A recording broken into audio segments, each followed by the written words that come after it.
Okay, so I did the dungeon. It was weird. I went from like level 39 to 47, I think. Not everyone's the same levels. It's kind of hard to be even on, but that was a lot of experience. It's also a lot of these guys. I'm up to 200 out of 250. I think every other I think it was like 30 floors. Each floor was just one fight, so it's 30 fights. And each one gave me like 2 to like 4 Sujimons. Like, legitimately, sometimes the fight contained like 4 new enemies. Like, look at this fucker. Maybe it's a little disappointing that I wasn't showing the whole process, but it's just like a bunch of funny character models. But it was really boring. I know when I show you the otaku at arms, you're like, that must have been a fun combat challenge against all these funny characters in this game. It's funny, scrolling to them here, this gives me the best chance to even see how weird these characters... Oh, I guess this is the types of otakus. So he starts off just having, like, Wolverine claws of sticks. And then he goes further into that and has even more. And then this is the one that was in the dungeon. He's like dabbing. This is the new one. These ones I guess we fought before. Yeah. It's probably a little disappointing that I didn't show the whole thing, but it was not fun. It was not varied and interesting. You know what I did the whole time? So they just, yeah, it's kind of neat to see the progression. It's enjoyable to look at this screen and see how these characters change, because it kind of implies a cooler game than the combat usually really is. Because in reality, it's just a bunch of generic enemies that don't really meaningfully just differ from each other in any way that I can tell. Like, they don't change my tactics at all. I just beat them all up the exact same way. And that's normally true, but it was especially true here. Every single fight, the moment it was Ichiban's turn, I just used the orbital laser, and I just nuked the entire fight. And that would kill every single person in the fight except for the elite dude, or maybe a second guy. And then my entire team would just focus down like the leader of the group. So it didn't matter how many they threw at me, and there was some fights where I think they threw like 10 people at me, and then I just did the orbital laser and all of them were dead except for that guy. Like, genuinely bizarre game balancing. And then because they let you take supplies in with you, I just drank all of my MP regenerating items to heal my characters, to heal Ichiban's MP. I don't know why I started calling him Ichigo. I started fucking up like halfway through the playthrough, and I don't know why. Because like I was fine for like the first half of the playthrough. So overall, it was very repetitive. I fell asleep in the middle of it, and then woke up in the morning and finished it, and that was the process basically. Man, this when you go through them and it's forced to show them every unique one once. You really get a sense that there's like a lot of variety, and this game's really crazy. But then I'm walking around playing it, and it just doesn't feel like there's much in the way of that. Oh my god, the Massacre mascot.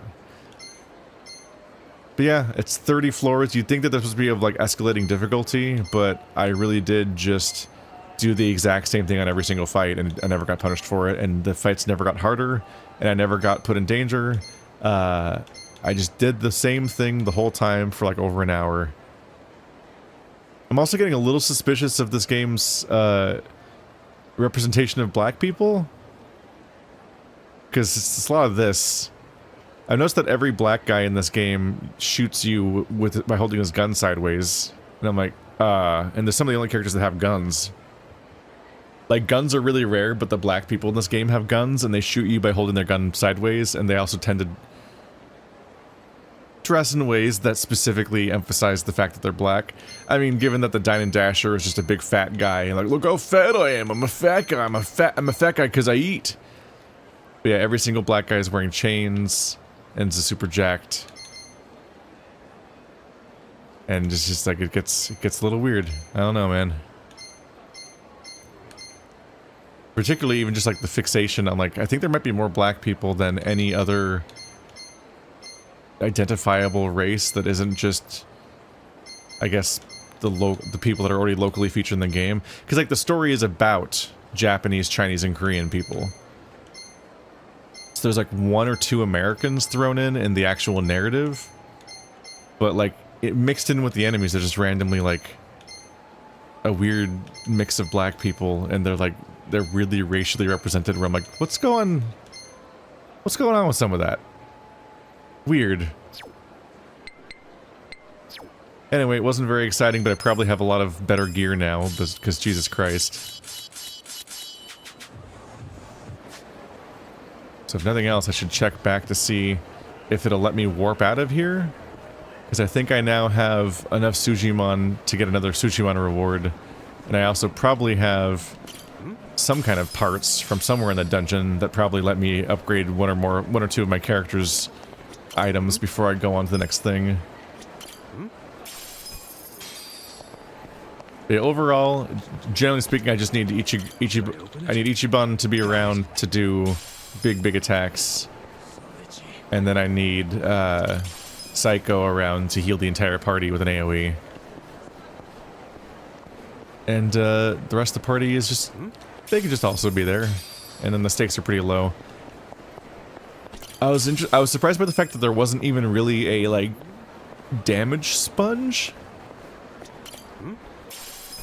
I really did just obliterate my way through the entire thing. Whereas, like, elite enemies on the street, or even story bosses, are frequently giant damage sponges. Particularly, there's a big... the big anchor guy or whatever, or pier guardsman, I forget what he is. There's a big pirate man that's like 8 feet tall. And the few times I've fought him before, they are like obnoxiously strong. He's like Ichicho. Okay, I can't go to Ichicho. Good to know. They've been... because I had to fight 2 of them at once when I was in the sewers. Because I went and did the sewers a second time a few episodes ago, just to see if it would give me the gear I need for various upgrades. Where's Sujimon? All the way down there. And it didn't really pan out, because you can't really farm stuff consciously, unfortunately. But there was a part where they made me fight 2 of them at once, and I'm like, oh my fucking god, they have so much health. They can't fight back. Like, they can't hurt me, really. But, oh my god. I was continuously hitting them for like, what felt like 20 minutes. And I'm like, please die.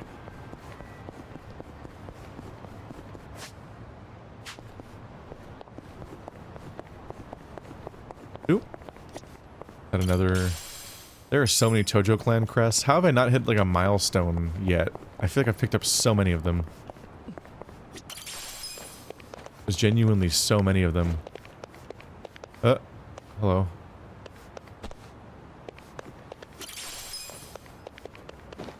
Random boost for my character. Might be better than whatever that this guy gives me. Well, look who it is. You've got yourself quite a collection now. If only... oh. Okay, whatever. He talks too fast for me to read. Only given world peace some thought during this long and... okay, Jesus Christ, that's really... I'm giving you no time to read these. Some of these lines are just not timed out for how long it takes you to read. By the way, I do not have the golden key. Damn key. The key was a plot key. It'll give me access to some plot location, I believe.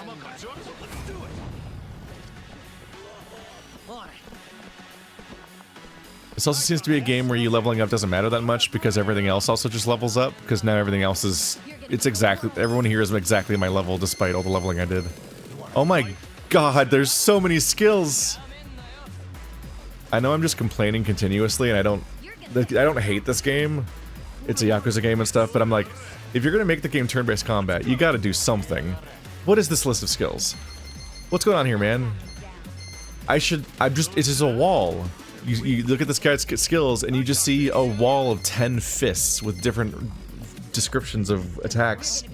You've gotta give me like icons or something to indicate, like, even if the first one is weapon, the second icon should really be like, I don't know, an indication of its status effect or element, just anything that helps me sort through this list without having to memorize the entire list on the fly.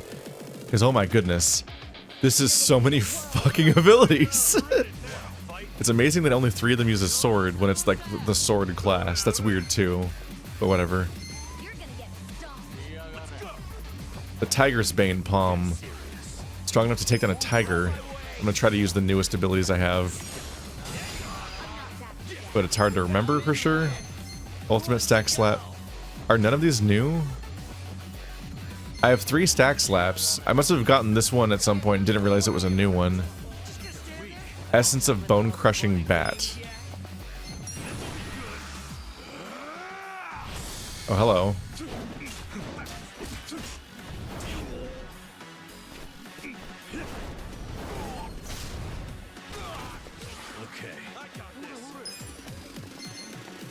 Stunning Cane? Oh, I can stun them with my cane.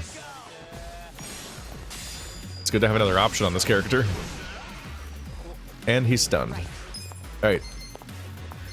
She still doesn't have a new move. Oh, Glowstick Fury.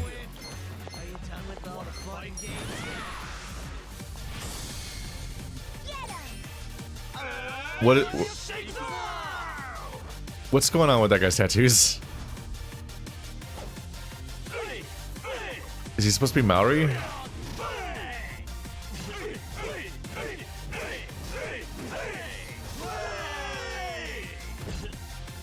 Thank you, strange Wolverines. It says Tribes Chief. That really seems like he's supposed to be Maori. I don't know what to make of that.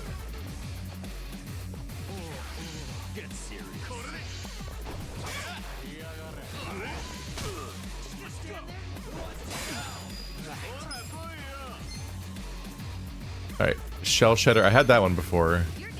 They keep giving me new moves, but not, like, in order. I had that one. Dragon Fang Decimator. And that's so strong enough to break a dragon's fang. Good. Was that strong enough to break a dragon's fang? You tell me. Essence of Pyro Prison. That hits everybody.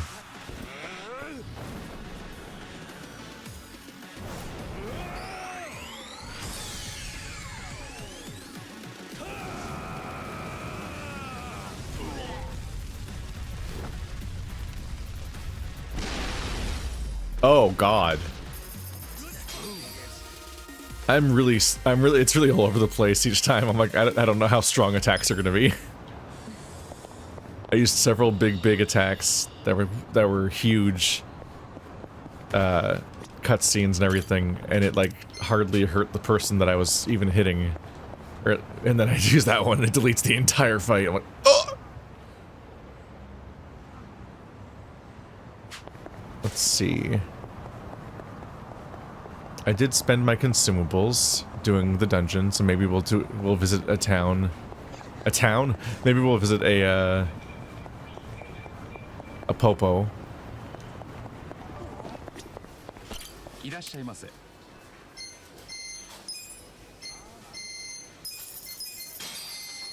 And just be stocked up again. Because I have even more money than before. I gave all that money, the 5 million yen for the other thing, but I guess doing all that fighting made back even more money than they spend.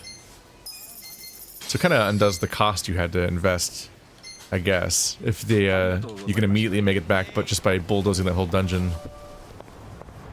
Which I don't think was going to be very hard, even if I didn't have the orbital laser. What stands out to me is there's a dialogue.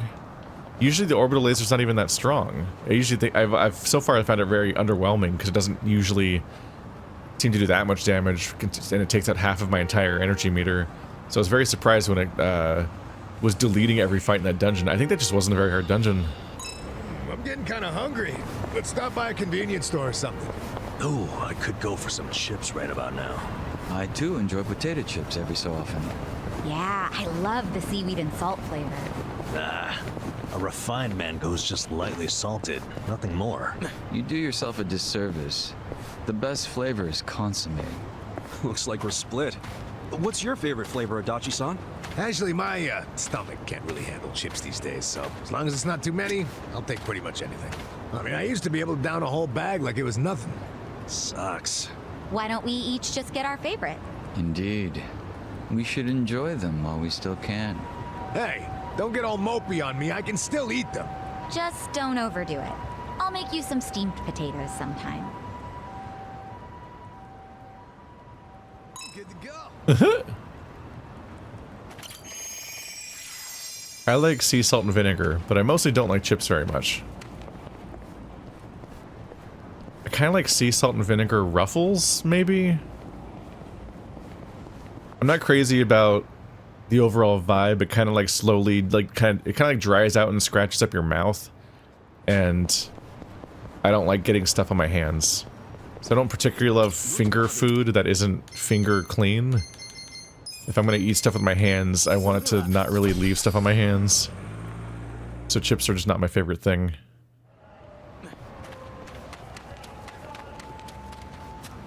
But they're fine.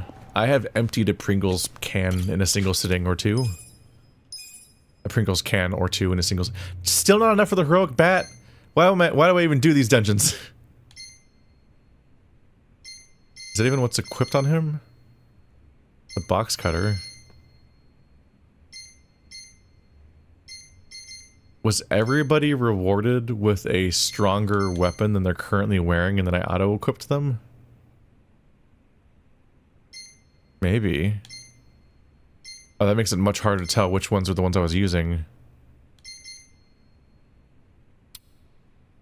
That's the only option there. That's the only option there. That's how easier.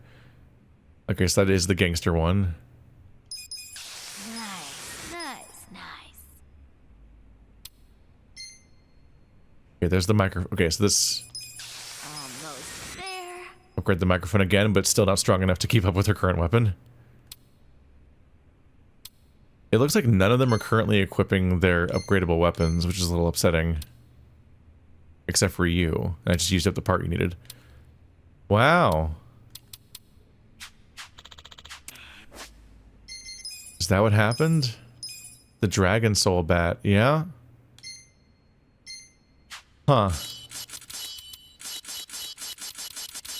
So it looks like doing that dungeon, which wasn't very hard, rewarded me with like $6 million or more, 10 levels of experience, and it gave every member of my party except Eri a stronger weapon than they were already using, even though I spent all this money and time upgrading them. So it was also a progress reset in that it completely undid all of my efforts so far by giving me super items. Huh. Well, that makes this pretty easy, I guess. I guess we'll do the story now. So now everyone is even more scarier than ever before. Oh, wait, this is just... Oh, it's just telling me to go to the Omi Alliance, isn't it? Yep. Let's fuck them up. Mitsu, you took forever, man. How long were you gonna leave me hanging? Sorry, Aniki. I had to find somewhere out of earshot. Not so easy around here. Where are you now? Omi Alliance headquarters. The officers that got here early have me slaving away in the kitchen. They wanted to pregame, huh? I've been seeing tons of catering people going in. Huh? You have? Aniki, are you... Yeah, I'm just outside. Wanted to save you the trouble of calling me, but I guess it's too late for that.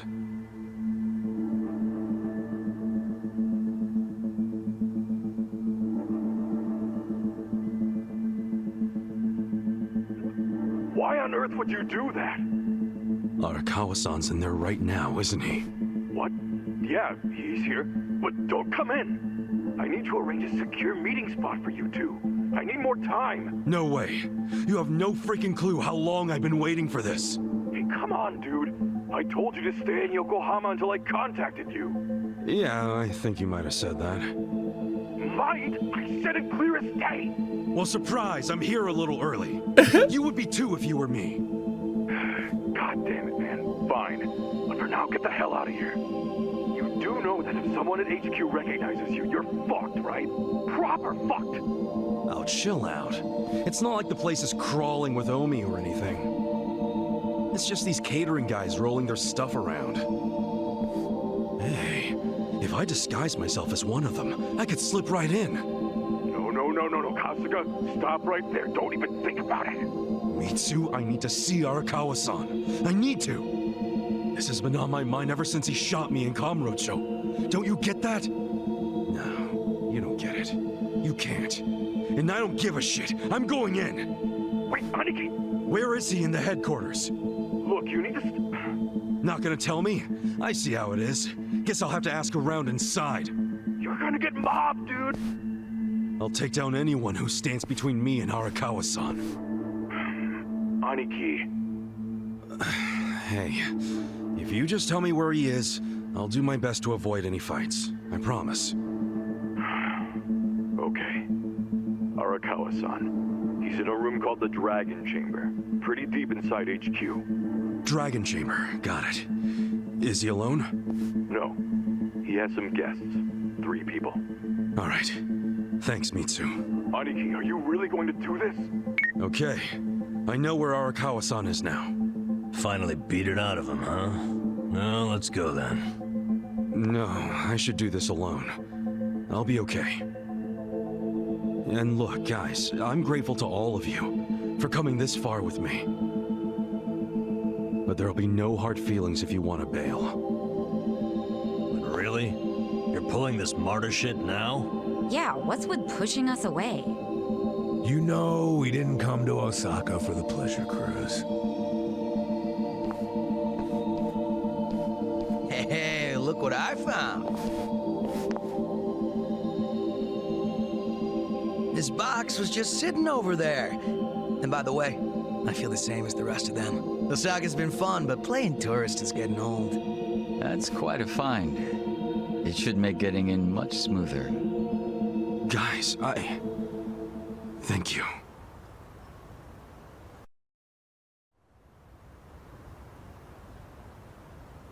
Keep moving! Keep moving! Straight back to the parking garage!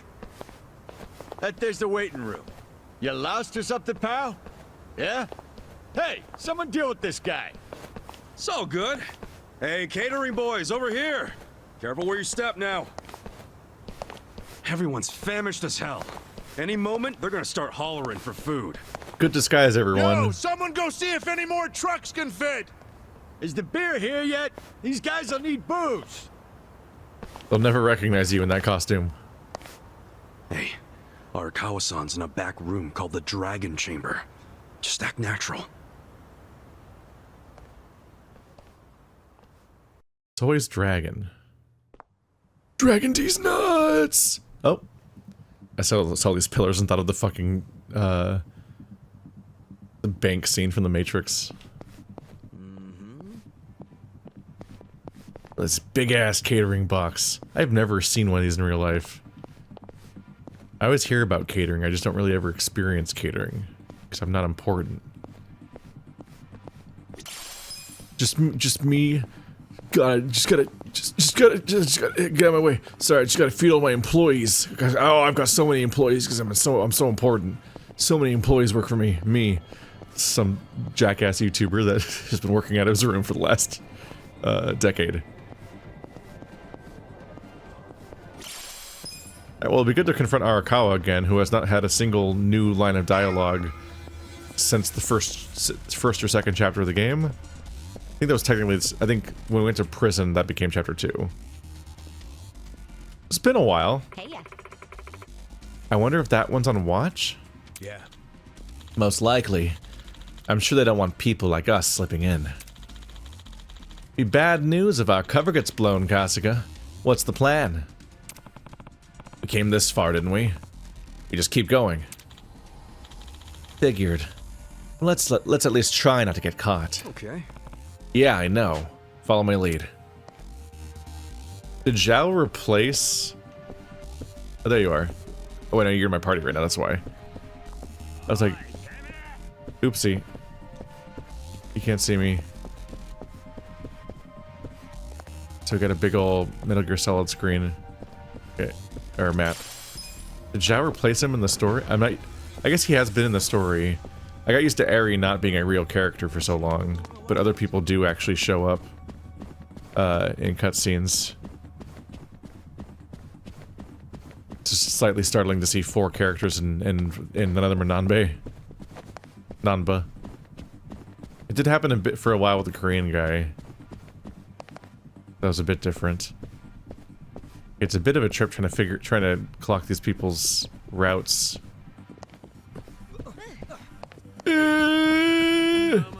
If I'm dodging them, why am I still carrying around this stupid catering box? It's making me slow. I normally run faster than this. What's the point of this catering box if it doesn't function as cover?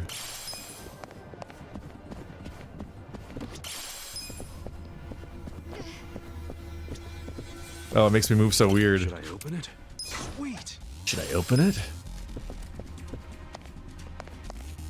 Just whole ass samurai armor.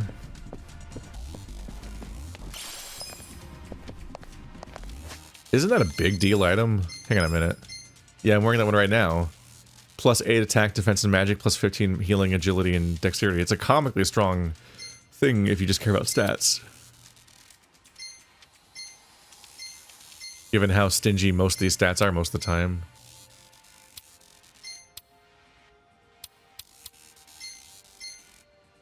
$80 MP, 40 healing. Probably can keep that.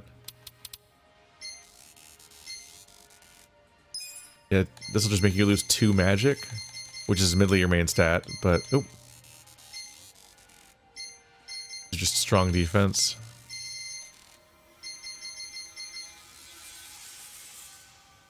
Just get a bunch of everything else.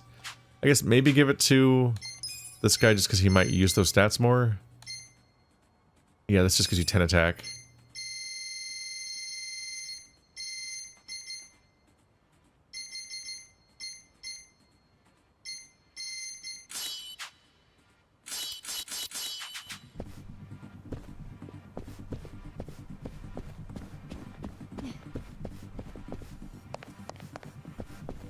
He's turning around, isn't he? Ah! I'm fine.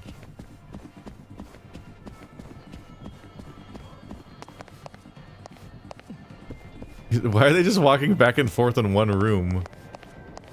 This guy's literally not leaving this room. He's just walking back and forth in the one room, staring at the open doors over and over again. There has to be a better way to be security guards than that. Like guarding the way in, for example. Like, what are you doing?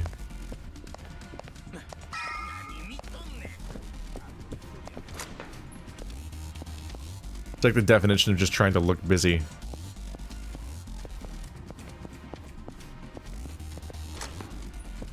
Anything hidden in here? Nope.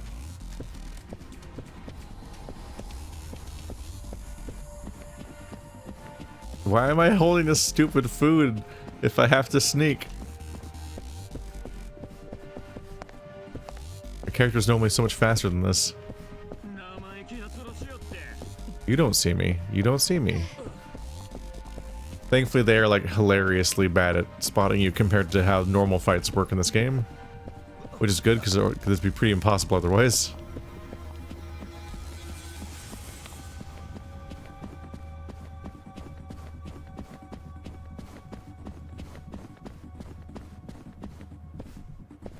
Should I open it? Got it. They're just showering me with stuff at this point.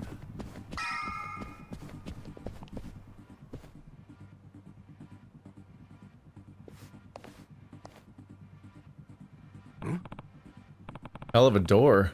Think this is the dragon chamber? Not like anywhere else looked the part. Guess we'll find out. Then let's go.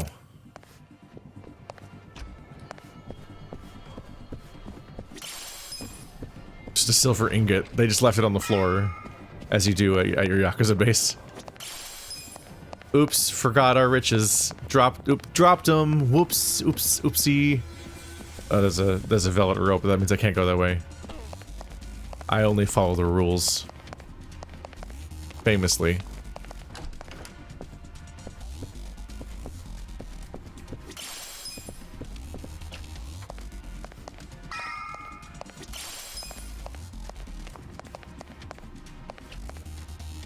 Please open it. There you go. There you go, buddy. profane wristband.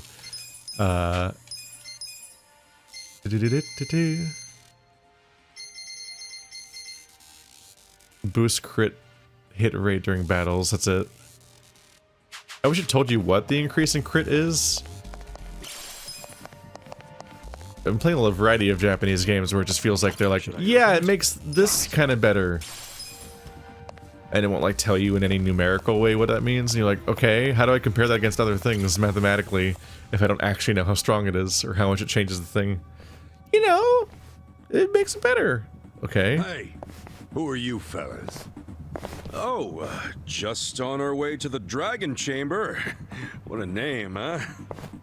Yeah, it's just up those stairs. But, did the acting captain ask for you? You mean Arakawa-san? Yeah, he totally did. If he'd called for you, he would have sent someone for you. Seems you're lacking an escort, buddy. Don't know what to tell you. He said something about how busy everyone is today, so we should just go right in. No way. We can't just let people make that kind of claim and walk on by. Give me the name of the guy who said you could go in. I want to know their family, too. Sure, what was it again? You're shady as hell, Scruffy. How about your name? What's that, huh? No name that you'd recognize, but I'm from the Arakawa family. Ain't what I asked. What's your damn name? Look, man. Stop stalling and say it! Kasuga. Ichiban Kasuga. Dude, why not make up a name? Oops, well, no point now. Sure. At least it's a cool-ass name. Yeah, I get that a lot. So, we good? It also happens to be the name of the fucker the captain shot in Kamurocho. Oh, shit. Yeah, for once, we got the numbers advantage here. Want to take him out? Hell yeah. Rolling time. You want to fight? All right. This should be fun. It feels like there was a big opening for him to just beat him over the head with the takeout container in the middle of the conversation instead of letting it go on for that long. Alright, what have I not tried yet? Rapid crane kick. I think I already had that one. Mantis scythe. A wicked mantis-like strike. I missed it. He's dead though. Pigeon Storm, Power Nap, Healing Bolus, Power Slumber. I have Power Nap, Power Snooze, and Power Slumber. They're not even next to each other in the menu, even though they're the same type of ability with each other. Like, this is Heal Myself, that's Heal an Ally, that's Heal Myself, that's Heal an Ally, that's Heal Myself. They're not, like, separated or sorted or even given icons to tell them apart. There's a lot you can do with this menu to make it easier to read. It's rough. Pyro Belch versus Pyro Breath. I'm losing my mind a little bit. Get Pigeon Stormed. Oh, he's alive.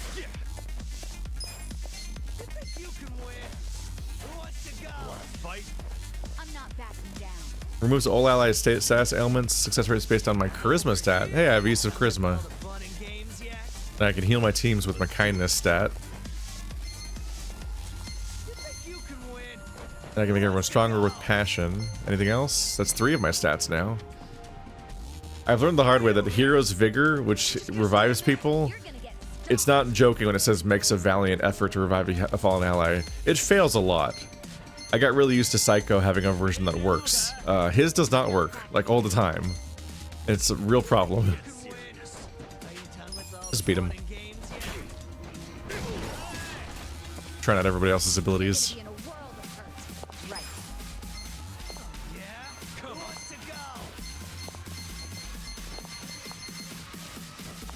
Lowers the defense of all enemies with a cutesy pose, wreaking their grasp on reality. Might make them charmed. Yatta! I'm not that Okay. Watch this. Have fun with this. I wonder how much stronger the stronger one even is. This guy's similarly like low health but not dead. He might have just been weaker than the other guy. Oh, he does have lowered defense right now.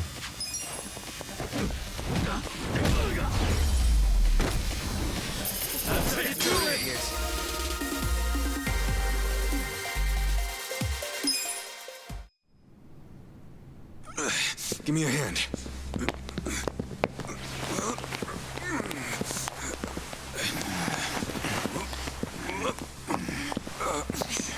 There. That ought to do it. Let's get going.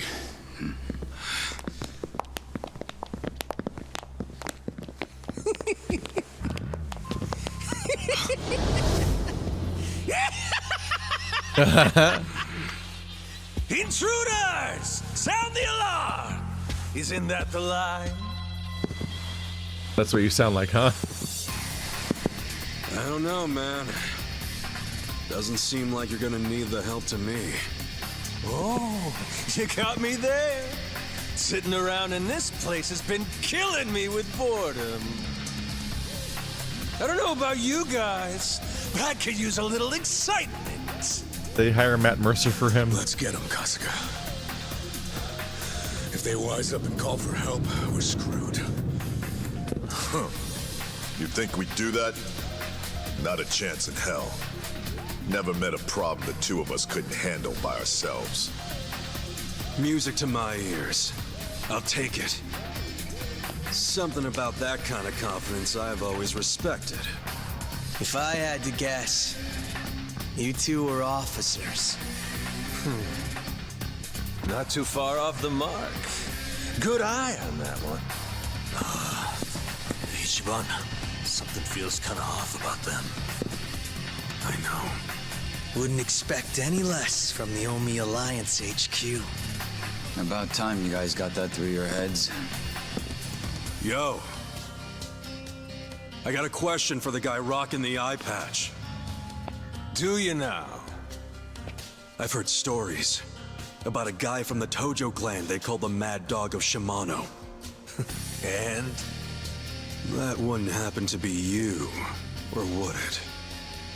Well, who's keeping track anymore? All I'm saying is, if that's you, why the hell are you guarding the stairs of fucking Omi Alliance HQ?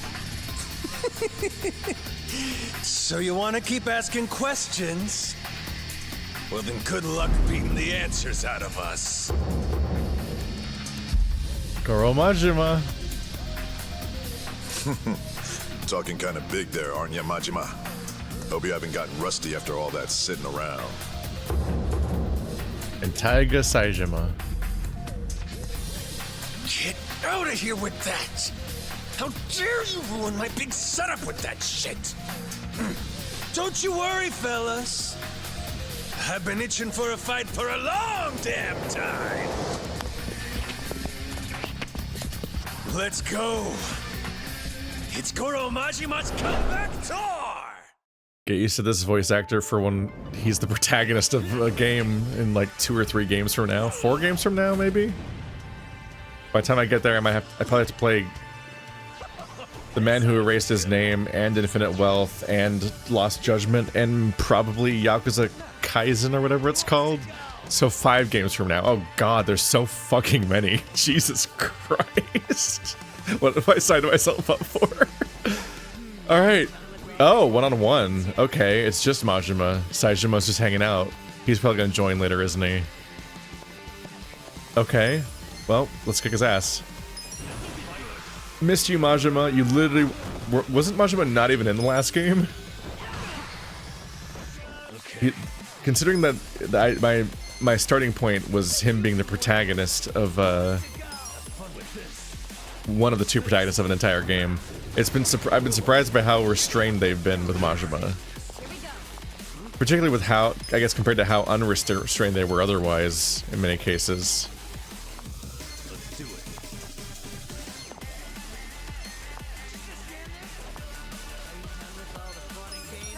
Let's try making him weaker first, I guess. No. Sorry, Majima's gay. Ah! Jesus Christ. Okay, so he's gonna be a bit of a problem.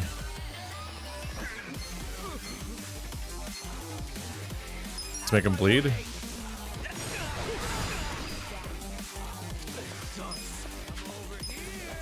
Yeah, get him when he's down. It's free. He's got a lot of health. Wait, I said with all that lying around. I wonder whether or not Goro and I should say Sajima and Majima because I don't remember the part of Sajima's name very clearly. I wonder if they're... Sorry, where's my health healer? There we go. My res. It's not time to be dead, you dummy.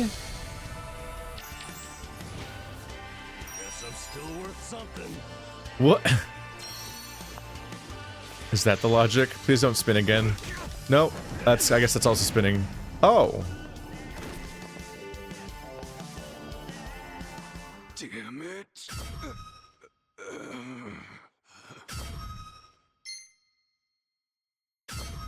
Reach our battle with full recovery?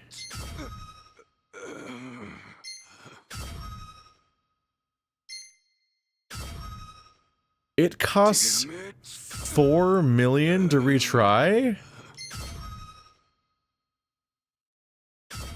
Damn. Jesus Christ. That's a lot of money, but also I don't really feel like replaying the last like 20 to 30 minutes of gameplay, so I guess he got me. Damn, we need to spam some buffs and debuffs up front, it looks like. Also make sure that Ichiban always has full health, because wow, yeah, that really highlights how much an enemy can just focus my lead character, and if they're smart, if they're intelligent enough to just focus him, I can kind of be fucked. Like, that sucks.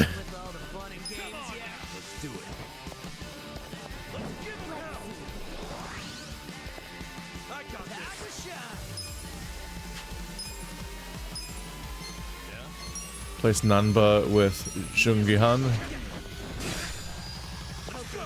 Anyway, to finish the thought, because the fight's very distracting, I kind of wonder whether they're whether they actually worked for the Omi Alliance, or if they happen to be infiltrating this base at the same time, and that's why they're being secretive about not giving answers and stuff like that. To the point where he won't even own up to being Majima. You're like, wait, hang on a minute. I can only raise... I can raise an ally's attack or my own defense, but not the team's defense.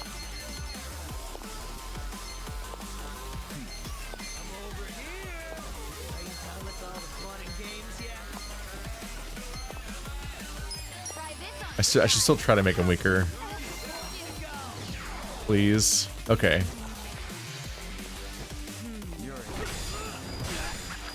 Ow, but at least he's not focusing on my guy that actually dies. Alright, yeah, I want stun.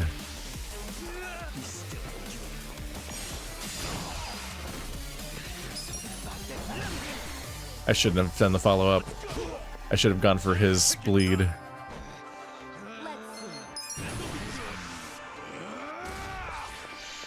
God, he has a lot of health. He has like 20,000 health. My characters all have like 500. Damn.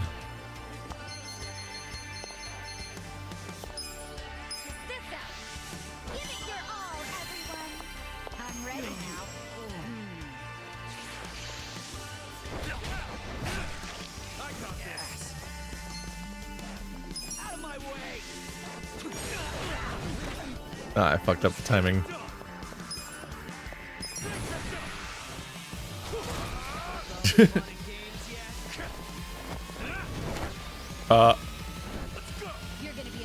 What do you mean? What do you mean by that? Alright, let's lower all of their defense. I hope. Oh, it worked on all of them. I'm too stunned. Great. Ah! Camera angle, come on, give me a chance to respond. That's rude.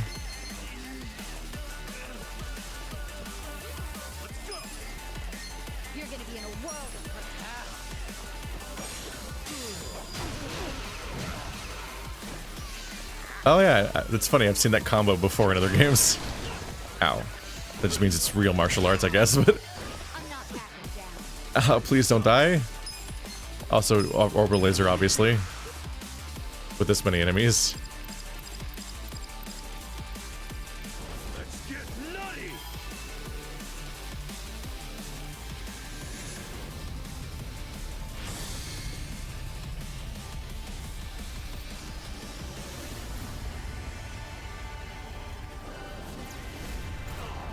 Duragon C Mikado. Alright, I got rid of one of them. It'll save us time a bit. Okay. Divine Shot. Damage all enemies. Oh, this one's weak though. Essence of Phantom Drive. Damage an enemy with a quick slash from a karambit has a high chance of leaving the enemy bleeding. I like to leave him dying.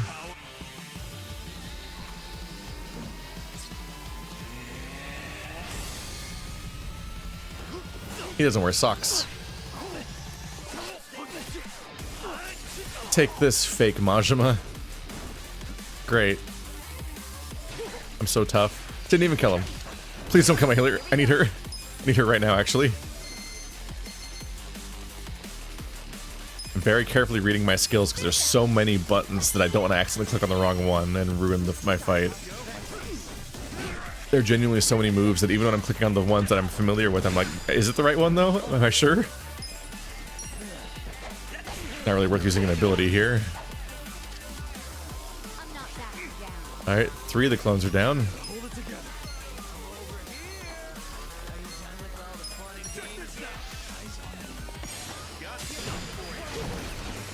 Okay, cheese.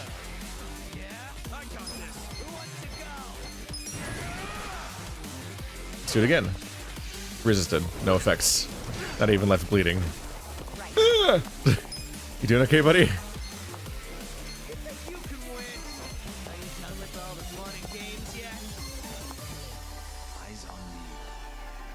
May leave the enemy with a cold? What does it even do? So this makes them charmed, this one makes them brainwashed? What is that? Is that different? What does brainwash do? He still has so much fucking health, by the way. Cool.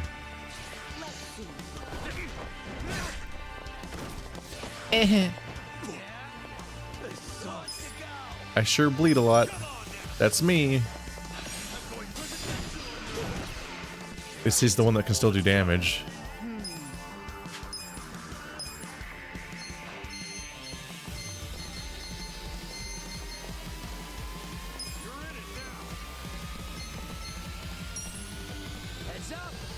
Get MP back.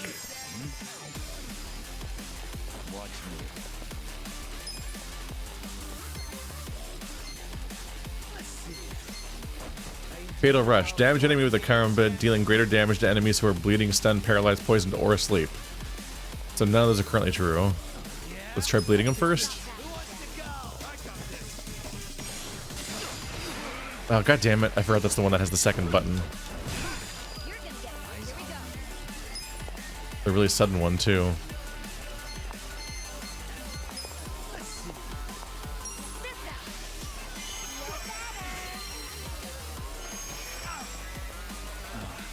Well, we're definitely getting a real fight right now. Oh, it's you again. Okay.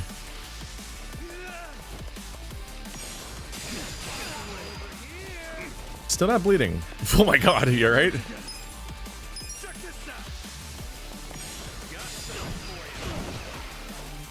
Well, at least he can do damage.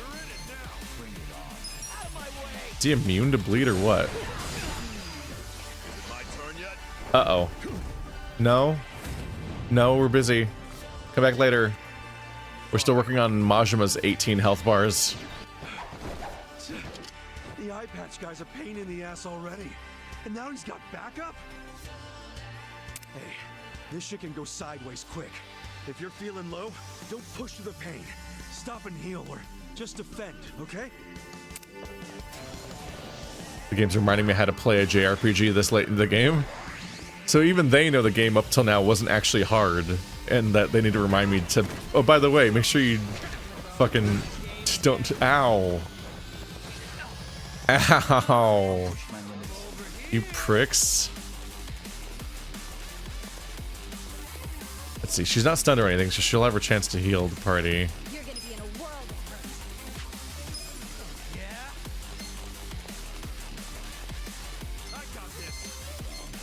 Should I hope that Saejima takes damage faster? I think he probably does. He's not glowing, at least. I'm really worried because at any moment they might just attack the same person.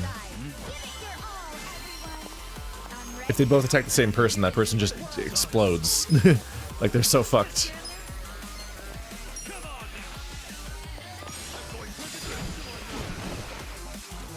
I really thought his health bar was going down faster than that. Maybe I should stay focused on Majima. He does seem like he might be in a scarier state, too.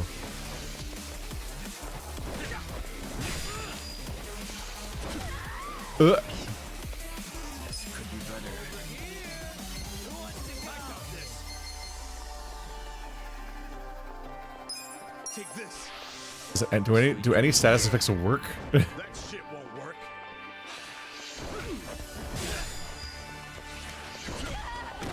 Dude, don't kill my healer.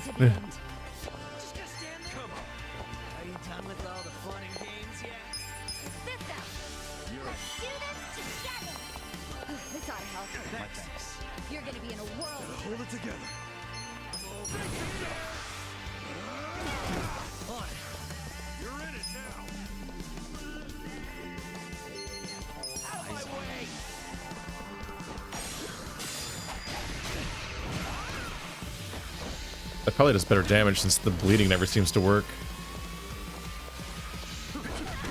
It seems to just be immune to status effects, which is rude.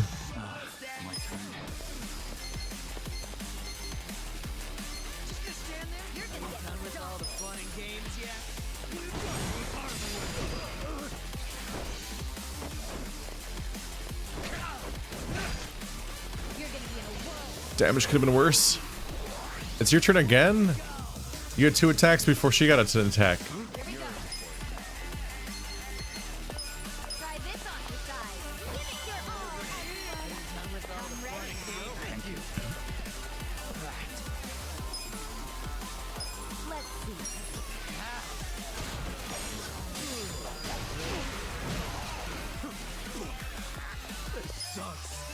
Yeah, Bone Crashing Back does, despite being a big glowy cutscene attack, seems to be weaker than Stack Slap. It's weird that all of my money abilities that I get, even though my character's not supposed to have money in the story, basically, it's like all of his strongest abilities. And they're also like kind of understated, it's all just one animation. But they're just like, well, one of them is a big cutscene, it's the laser. It starts to feel weird that all my most powerful abilities aren't from being Kasuma or from being a hero class, but they're just from the money campaign giving me skills.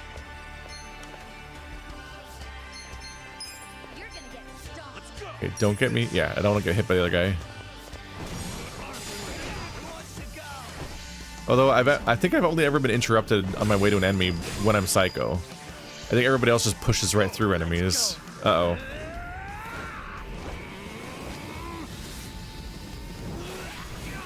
How is this even a reasonable ability? Oh, okay, that part is impressive.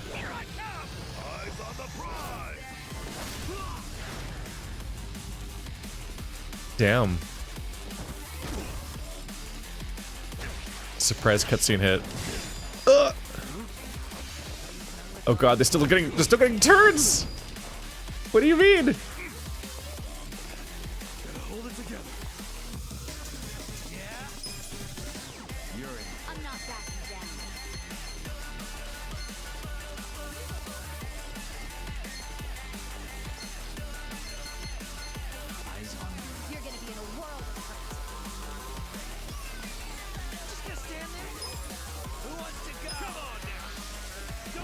Please get rid of the status effects. Okay.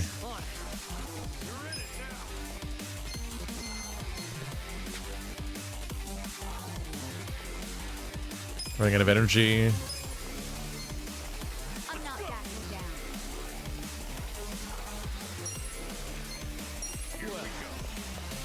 Switch to Adachi.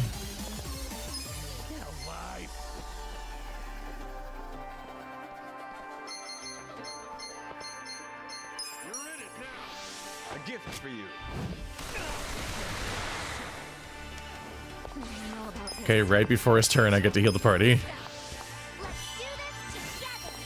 I was trying to keep an eye on when the next prompt was going to come up for the enemies. Otherwise, I was going to panic heal Kasuga so that I don't lose the fight. But I was like, please let me healer have a turn. Damn, Adachi is down almost immediately. Take this. Are you quick enough? Oh, that was trash. Damn. That was literally less than 10% of the damage that other attacks do.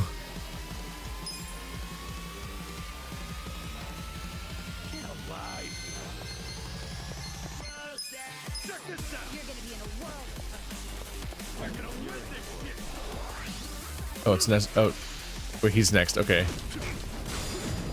At least he's not attacking Adachi again.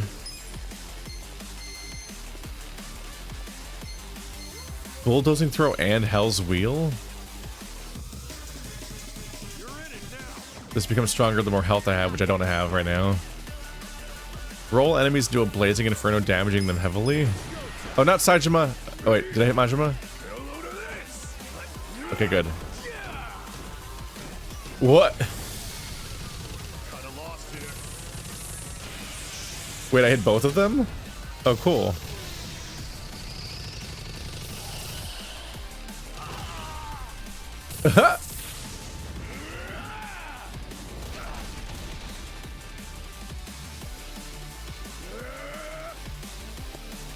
He just... Saejima just looked confused. That did not hit Saejima for very much. That was weird. Adachi, how'd you learn that one?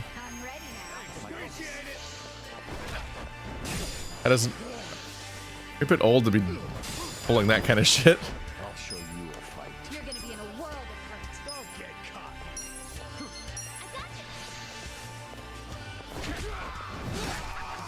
caught. Ow.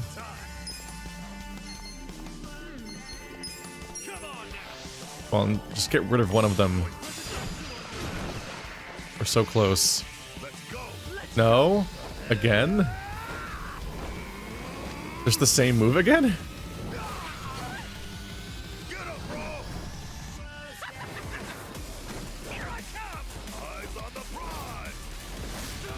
Okay, could you not fall for it the same way again?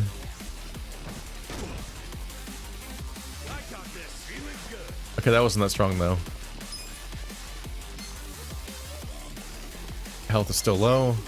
Grand Helm Splitter is a bigger one. Alright, so Majima's down.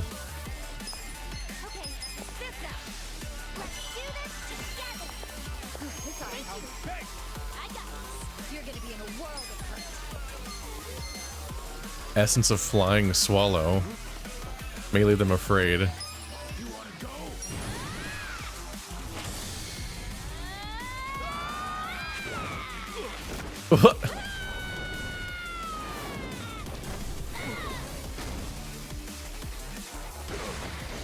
That didn't do shit. Maybe he's in super tank mode when he's yellow. I don't know. I'm not backing down. Check this out.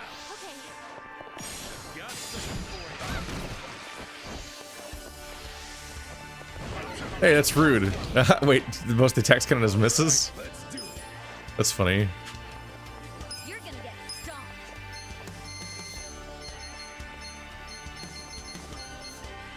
You sure you want to get hurt? Here you go. Gotta have the healer active at all times, or we're in trouble. Paper cut reversal. I'll show you. Try and stop me. You sure you can beat me? Try this on decide. Give it your all, everyone. I'm ready.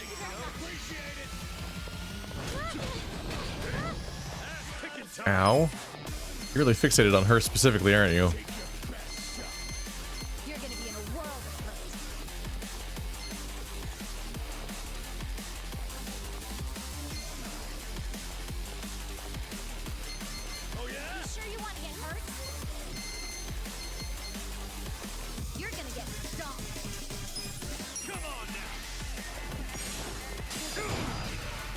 Well, that wasn't great.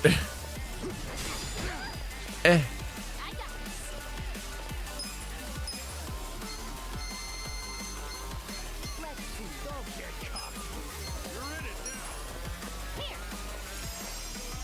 Everyone's running out of juice. You're gonna be in a world of hurt. Let's go. Right. I got this. I wouldn't underestimate you. Still gotta heal. I want to use her other abilities. Go away. Think you're gonna get shot. Ah.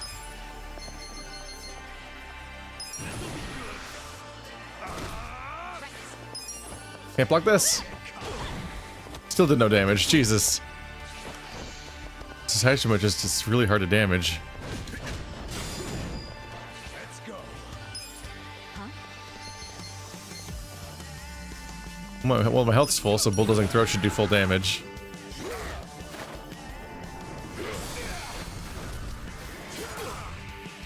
Here we go. Kinda. Try this on the side. Let's do this together. This ought to help. You're gonna be in a world of hurt. A normal combo knocks people off their feet, not when they block.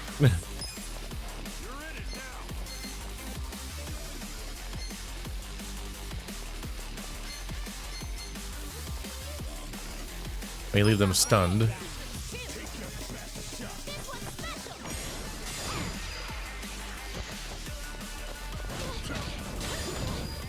I keep blocking the third hit only. You sure you want to get hurt?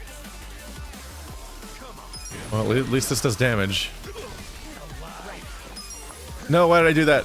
I needed to heal. You're gonna be in a world of hurt. You sure you can beat me? You wanna go? You serious right now? Check this out. I wouldn't underestimate you. Going for the Is this some kind of joke? Right. You're in it now.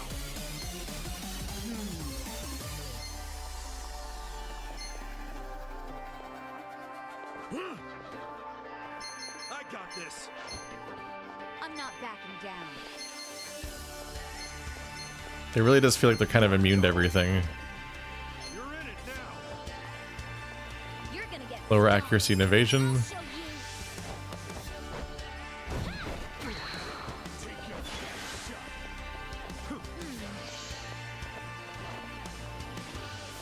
You're gonna be in a world. Let's go.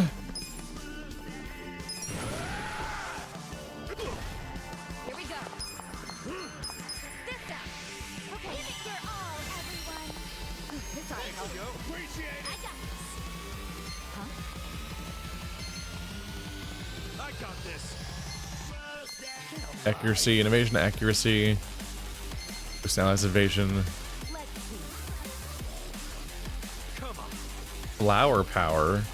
A powerful skill that scatters around rice flour.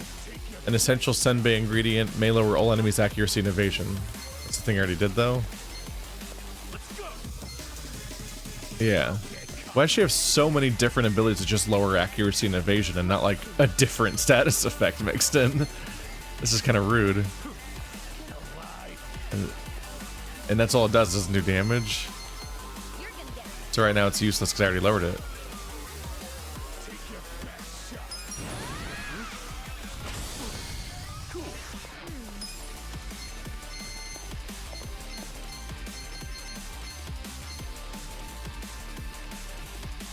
You're gonna be in a world of hurt. Yeah, I don't know if there's any more depth I can get for here. A lot of my characters, even with this many listed abilities, just don't really have much in the way of interesting options. You're gonna get hurt. I'm up.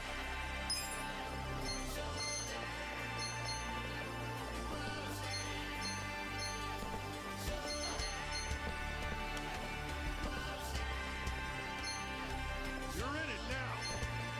You sure you can beat me? You're gonna be in a world of hurt. Here. Has that ever worked? I don't think anyone's actually afraid of guns. I gotta switch back to the other two guys that actually do damage, I guess.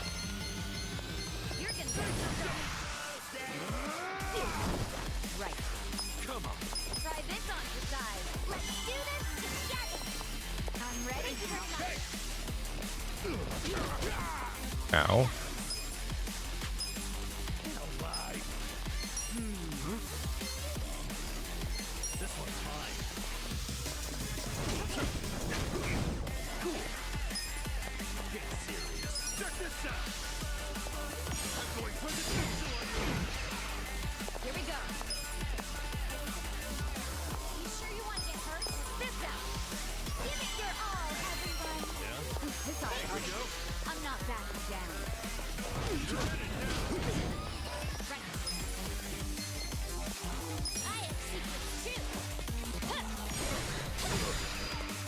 That does some damage. Then it goes flying into the sky. Let's see how deal with being lit on fire. Dick. Okay, that does some damage. He's not resistant to it, at least. That's my only offensive spellcasting class, though.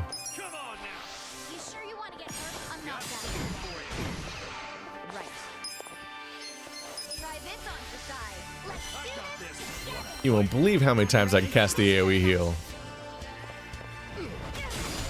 Ow.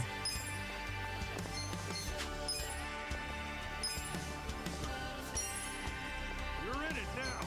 You're gonna get stung. Big fire. There we go. Some actual damage. He's still that... Wow, he's still that strong against attacks when he's literally downed.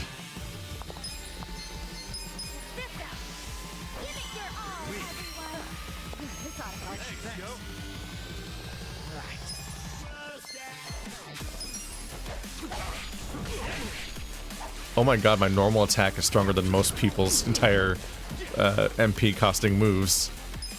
Dear lord.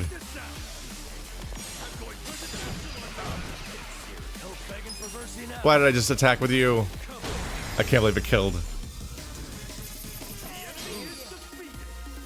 120 grand, but I lost 4 million.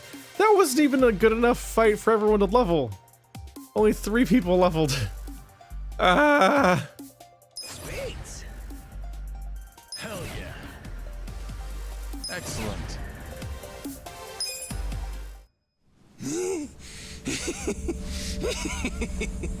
Oh, that's good. You guys are making this even more fun than I remember. Yeah, totally. We're all having the time of our lives. These guys are freaking monsters. You're not so weak yourselves. Perfect. Now we can stop holding back. Wait, you two were holding back that whole time? Guys, don't let him get to you. That just means we're gonna have to step it up.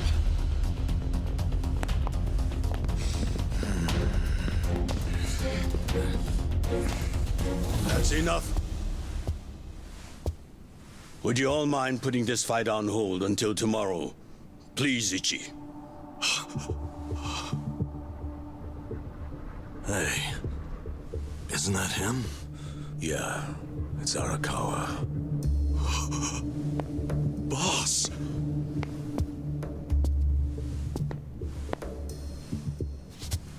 Ichi, allow me to present the 6th chairman of the Tojo clan, Daigo Dojima.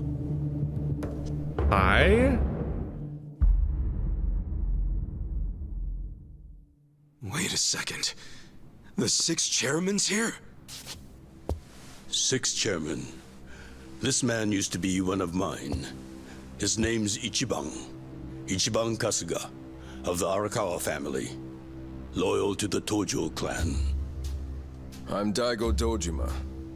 I see you've met Goro Majima, and his sworn brother Taiga Saejima. For real? You're telling me they're on our side? Oh, way to go, 6th chairman! No how are we supposed to finish the fight? It was just getting good! Relax. I already said there'd be more fighting tomorrow, Majima-san. If you were listening, you would have known that.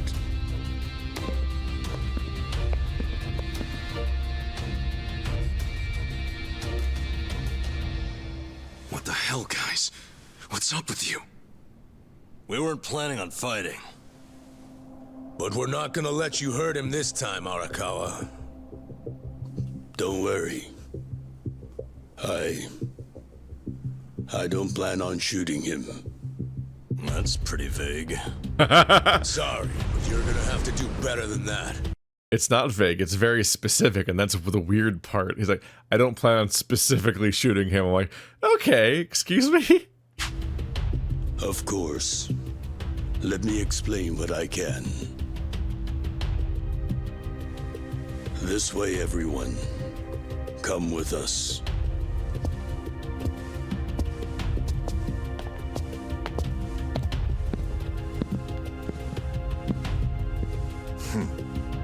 Looking forward to next time. Ichiban Kasuga.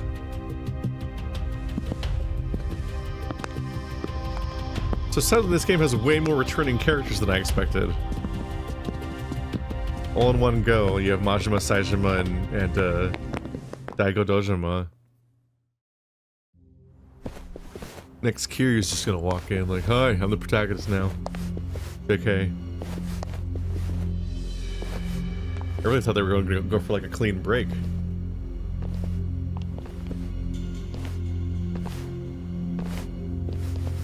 Sit down, Ichi.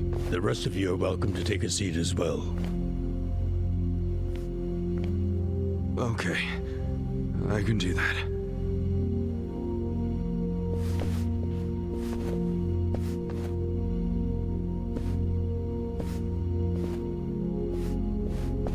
So, to start, Majima, Saejima, and the chairman have all been laying low. For a while, actually. It's been 2 years now since the Kamurocho 3K plan. Right now, the only people who know they're in this room are also in this room. The Kamurocho 3K plan was when the young master cracked down on crime, right? Yes, and you might already know this. It only succeeded because they had intel from a Tojo clan insider. You might have heard rumors that the insider leaked the info to Masato after he was elected governor. That insider was myself.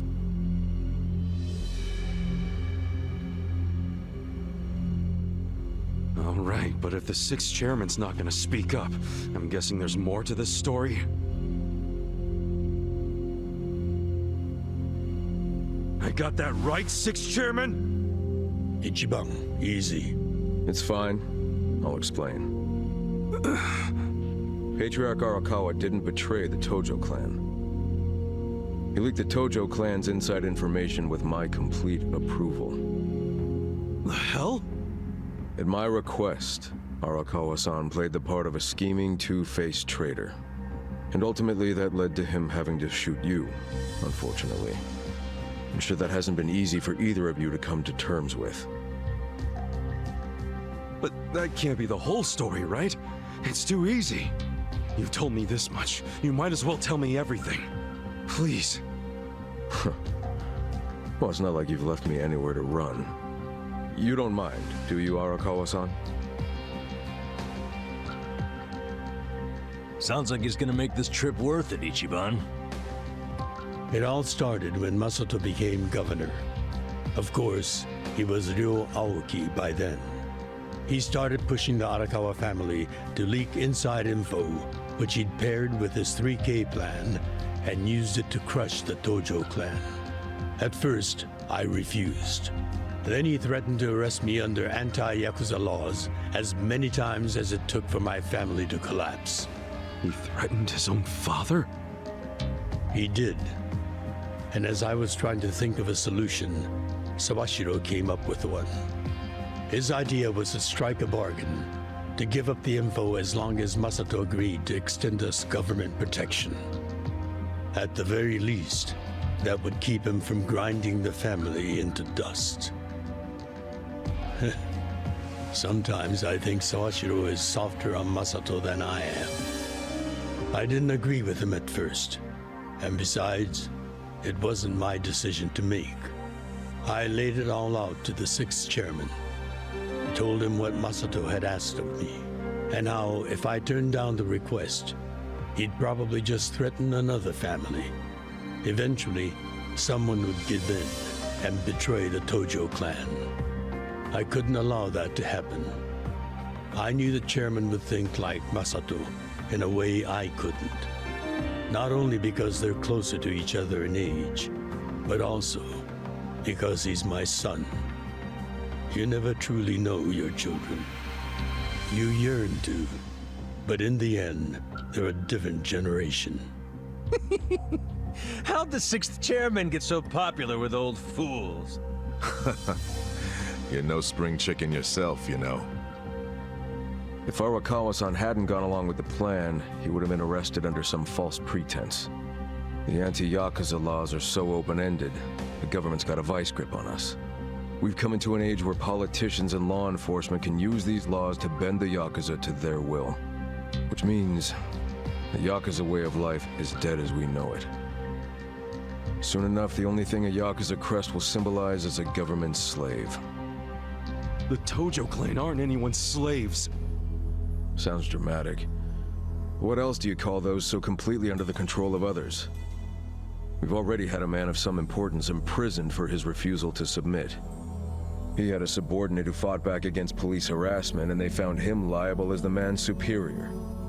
That was Masaru Watase, captain of the Omi Alliance, de facto leader of Japan's largest Yakuza organization. He gets out of prison tomorrow, and this headquarters will be his first stop. That's why we've gone into hiding. We know what tomorrow will bring. What? What's it gonna bring? You gonna try to do something to Watase? Don't tell me you're gonna... Attack him? No. What good would that do us? Yeah, true. What is it then? We're going to dissolve Japan's 2 largest factions, the Omi Alliance and the Tojo clan. Watase will make a public announcement of his plan to file the paperwork. Whoa! Dissolve the Omi and the Tojo? Just like that? Not just like that. Watase and I considered this carefully. Unless prison changed his mind. But there's no way all the current Yakuza would accept this! True. And how they react is anyone's guess. Tomorrow is going to be a day of reckoning for us all. That's why I need all the allies I can get. People I can trust completely. Ichiban, didn't Mizu say the same thing to you?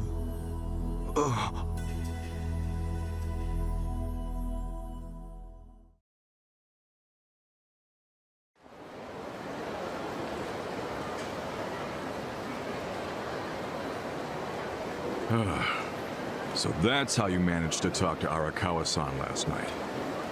What a transition. Damn, man. If you just had some patience, it would have gone way smoother. It's your fault for making me wait. You know how I am. It's your fault that I'm like this. Majima-san and Saejima-san? I just about shit my pants when I heard that. Any other crazy-ass things you did in there? Oh, shut up. I've got enough people nagging me about it. It's nobody else's business. Okay, whatever. The fact remains Captain Watase leaves prison today. He'll make a beeline to HQ. Arakawa-san and all those Tojo officers have been waiting a long time for this. All we have to do is follow the plan. Yeah, the plan. Well, if Arakawa-san thinks it's the right move, I'll go along with it. Aniki, you gotta realize, Arakawa-san risked his life for this opportunity. Right now, we need allies who are committed. Does that describe you, Aniki? Again with this ally crap. I said I'm on board. And so are my friends from Ijincho. What more do you want? Talk about committed. That's my pals to a T. We finish what we start. That's a little more epic than I remember it. But we're in if Ichiban is. Well, whenever you're ready, just take a taxi to HQ. I'll come out to get you so we can avoid the disaster that was last time. See you there.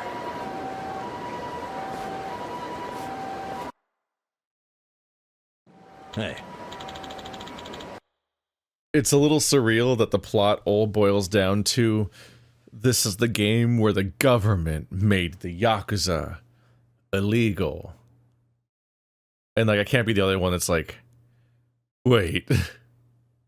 Weren't they already illegal? Aren't crime organizations illegal? I don't know the specifics on how to refer to it. I'm like, obviously there's the whole thing with like other organized crime where you avoid all of the, you know, like people know that mafias exist, but they also like seemingly get away by avoiding any evidence ever being available that they actually commit crimes specifically, essentially, and like intimidating witnesses for anything that they do, it's so that they won't testify against them in court and so on. I don't know, but I was like, I never thought it like, I don't know. I think I watched. I can't really refer to it specifically. I haven't watched it since I was a kid, basically. But I'm like, it'd be really weird if there was a season of The Sopranos where like the police made the mafia illegal. Oh no. I don't know if we've actually gotten the specifics on the anti-Yakuza laws, though. I guess apparently the timetable checks out, though. So apparently Arakawa was super loyal to me this whole time. And only in the last 2 years or 3 years did things change. And it was specifically, and some of this is Ichiban's fault. I mean, a lot of the lies are not his fault, obviously. Stuff that happened to him. But he got in a fight and got like 3 years added to his sentence or something. So he could have been out and in the world when all this stuff was going down. If I remember, I think that's the timeline it plays out. It was so long ago at this point in the playthrough. But I think he could have possibly been out when all the big stuff was happening. And it was him getting in a fight that delayed it again. And that was specifically when he sent us the letter and then never talked to us again. He went that far without ever sending us a letter, so he seemingly did it in response to us getting our sentence extended. And that's why we had like almost like a breakdown of how we failed him. Like that was such a level of loyalty and guilt. Because like the biggest difference between Kiryu and Ichiban is probably the fact that Ichiban acts like he's like a loyal dog. Like he's just like, oh no, I was a bad boy, was essentially his response to that. Like he's not that bothered by the extended prison sentence or the fight or the threats that he faces in prison. It's just the fact that his master was disappointed in him, and that the fact that he let his master down was like enough to just destroy him. But he got his sentence extended, and that seems to have led to all this. For all we know, Arakawa was already dealing with this mounting thing, and he essentially sent Ichiban one last message to reaffirm the loyalty they have towards each other, and then go radio silent on him. But still absolutely insane to shoot him in the chest, basically kill him, put a fucking counterfeit bill in his pocket, hope he happens to encounter the exact guy who knows what that means, and also survives the gunshot, and all this somehow comes all the way back around to him. I feel like there had to have been some way. There had to be a better way to do all this. Like, his behavior just doesn't make that much sense to me. I feel like he could have just, like, sent Ichiban's friend to him to pick him up from prison and, like, sneak him, like, the secret plan or something, or give him some kind of details to go on, or a secret meeting or anything else, just to keep him away. Because it feels like he had to shoot Ichiban because of the fact that he showed up in the build-up meeting. Unless Ichiban is just such, like, because I don't think Ichiban's a big deal. I don't think his release was high profile. I don't think anyone cared. It's just one washed out cop. So I don't think that they had to cover up and like fake his death. Because I don't think anyone cared he was getting out of prison. I think no one cared about Ichiban. That's the tragic thing. Ichiban, if what Arakawa-san said is true, we should meet tomorrow like it could be our last. Treat tomorrow like it could be our last. Once you get to Omi HQ, there's no turning back. You sure you're ready? So it's probably, that might be the end of the story. Oh my god, Majima and Saishima are summons. Of course. One last look around the map for any side quests. I don't see any. I can do a quick look at the other map, but I don't expect anything to show up there either. Golden plate. It actually hurts me. Just in the scale of the money of this game, it is like tragic to have lost that much money. 4 million yen. I lost 4 million yen because Majima fucking, on like the second turn of the fight, just focused down my protagonist so hard. That really made it. Oh, there we go. There's a quest. Suddenly. Anything else around here? Not really. Don't think I see any more. Wonder why there's one there.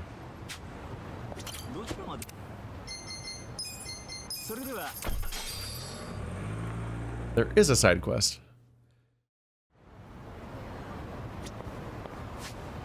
Around and up there? Okay. I lost my train of thought a bit. What was I talking about? Fuck. Oh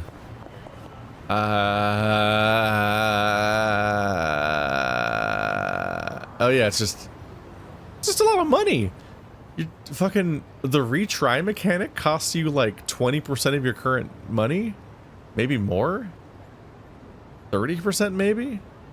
It might have been 30%. I think I had like 12 million. So like a third of that is like 4 million, kind of. Yeah. Well, literally a third of that is 4 million, but that's, the numbers might be wrong that I'm basing the math on in the first place. I could really use a drink right about now. Oh yeah, beer sounds great.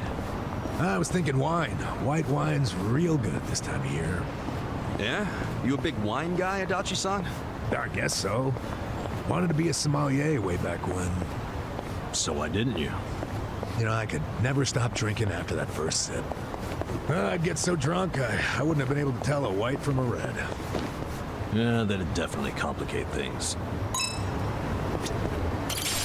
Oh yeah, they're telling me that I should treat this like the end of the game. So I should like grind everyone's reputation.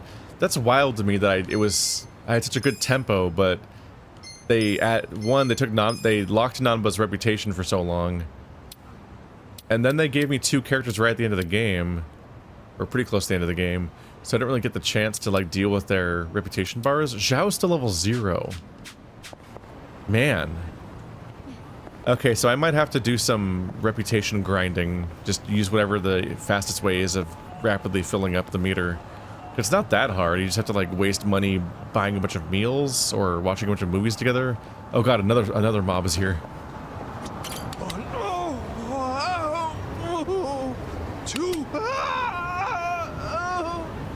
What's up with him? He hurt or something? Hey, Pops. You alright? I'm just on a job, but my tendinitis is killing me these days. Each time I click this tally counter... Hey now, don't hurt yourself. Why don't you take a break if it's hurting that badly? Well, I hired some help, but they bailed on me last minute. Or devise a slightly different method of pressing the button. Jesus Christ, man. I get it though. It's just it's gonna be that mini game where you count how many of a specific thing passed by. This is from other games. I remember it. Can't exactly take a break anymore.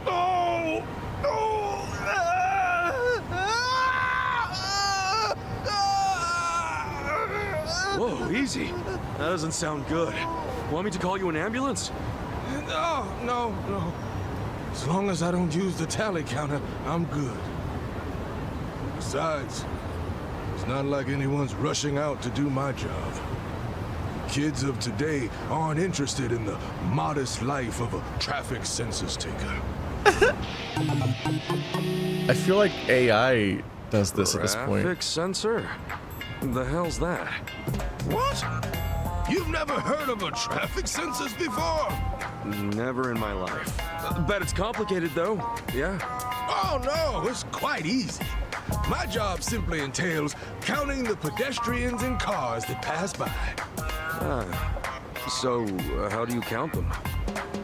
I sit along the edge of this road and count everything that comes through. Every single individual person and car? What do you mean? For example, let's say I count cars. Hey, you okay? Try your other hand? Use your foot? Use your mouth? Whenever a car passes by, you click the counter like this. Got it? Sure. Something passes by, I click the thing. Right you are. You're a quick learner. Well, now that you know the rules, what do you say we give it a try? Now hold up. I might have learned how it's done, but I never said anything about doing the job. No! You really say that to a man whose crippling tendinitis is keeping him from the very thing he loves? Please, my super perm friend. Oh, the pain's getting worse by the click. Oh. And it pays pretty well for a job where you sit on your rump all day. At the end of the day, it's still just counting shit. What do I do? All right. It defaulted to no? Really? Oh, that'd be a big help. By the way, what's your name? Ichiban Kasuga. Kasuga-kun. A fine name. I'm Shirabe Michino. Been doing the traffic census job around these parts for 30 years now. 30 years? You're a real veteran, huh? I suppose so. That nothing goes uncounted thanks to these eyes. My peers call me the traffic census sensei. Makes you sound like a legend, Pops. Yeah, well, not while my hands acting up. Wait, if doing your job gives you tendinitis, wouldn't that mean there's a lot of physical labor involved? No, it's not a physically demanding job by any means. Traffic in these parts is quite hectic, you see? It takes a lightning-fast clicker. And you seem a heck of a lot sturdier than me, Kasuga-kun, so it's nothing you need to worry about. Okay, so all I gotta do is keep that counter clicking. Yes, indeed. The clicking of the counter paves the way for road plans, construction projects, the very future as we know it. So that's why I'd always see guys sitting on their asses clicking these things. Exactly. They were counting all different types of cars and people. Businesses and organizations use this data to advance city development. Huh. Learn something every day. Well, I'd very much like to start practicing, but are you ready? Yeah, lay it on me. Good answer. Then consider your training officially begun. Why don't we first start off by counting how many men pass by within 15 seconds? The number of men passing by. All right, cool. Just men?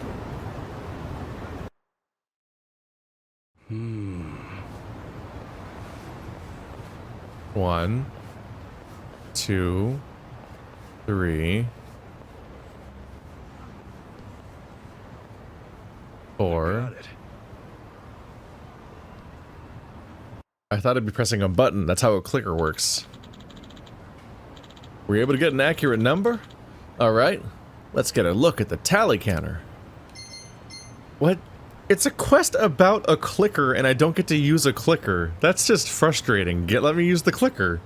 Not only is it easier to count because I have a clicker, which is what the quest is about, and why they exist is because you don't have to count them in your head, you just press the button to count. But also, like, what? What? I want to use the clicker, let me use it, but the quest is literally about it. I don't understand. Why did they design quests like this? Hey, that's pretty good, Kasuga-kun. A nice, accurate count. It was nothing. Well then, here's your compensation. 10,000? For real?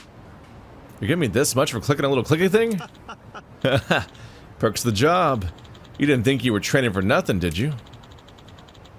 There's more traffic to traffic census than this, however. We'll get to it into some more advanced techniques next time. Wait, you're gonna make me click it harder? If the job was this easy, I wouldn't have tendinitis. Give me the clicker! Let me have tendinitis. Regardless, harder work will mean higher pay. Hope that entices you to stop by. Sure, I'll come by when I have some free time. Why'd they even explain what a clicker is if I don't even use the clicker? I'm so confused. What a weird quest. Ooh, it's cold. I should have worn some tights. While we're on the subject, what's the difference between tights and stockings? To put it loosely, stockings are thin and tights are thick. That's it, huh? Nah, I guess it's like how boxers are different from boxer briefs. Huh? Those are different? Hmm? Actually, they're not really that different, are they? Well, I mean, boxers are more like shorts, aren't they? Don't bring shorts into this. All right, that just makes it more confusing. I guess we don't know shit if we can't tell the difference between two pairs of underwear. Hey, don't beat yourselves up. It's just underwear. And what are these that I'm wearing? Wait, I don't want to see that. If you're struggling with boxer briefs, what we introduce trunks. The difference between briefs, trunks, and boxer briefs is literally just the fucking inseam measurement. That's it. Which I guess, since I know that, that's how you tell them apart. It's that's the whole equation. There you go. We did it. I mean, there's a number, but still. Okay. I'm getting impatient. I'm gonna murder you guys all.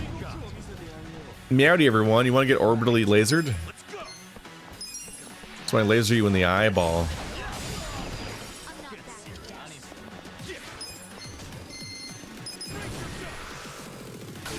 It's time to get too silly.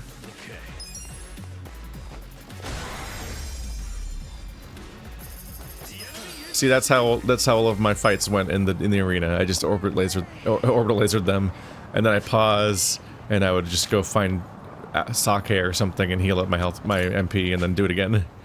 Ah, Kasuga-kun, we meet again. Feel like you're helping me with the traffic census? Yeah. Sure. I'll give it another go. Thanks, Kasuga-kun. That'd be a big help. Okay, then try counting the number of women who pass by in a 20-second time frame.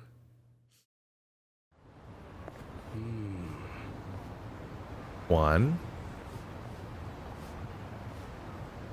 2, 3, 4, 5, 6, 7. I got it. If she turns around and goes back, does that not count? Phew, I think that's it. 7. It's pretty good. User compensation. Okay. Something about supervisors. Maybe, but 30 years later and you're still here. That's right. I'm surprised you remembered that. 30 years. I've supported the city from behind the scenes. Truthfully, I wasn't the best father, so this job is my pride and joy. Pride and joy, huh? Fitting for someone called the traffic census sensei.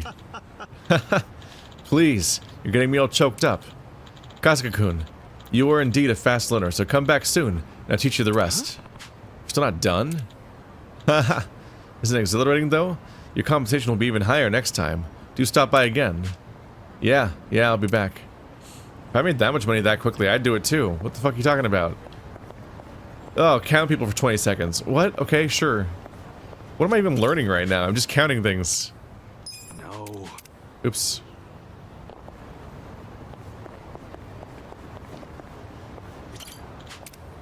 Yeah. Number of men and women in a 15-second time frame. Okay.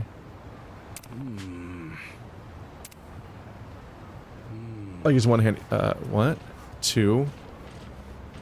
3. Huh? I got it.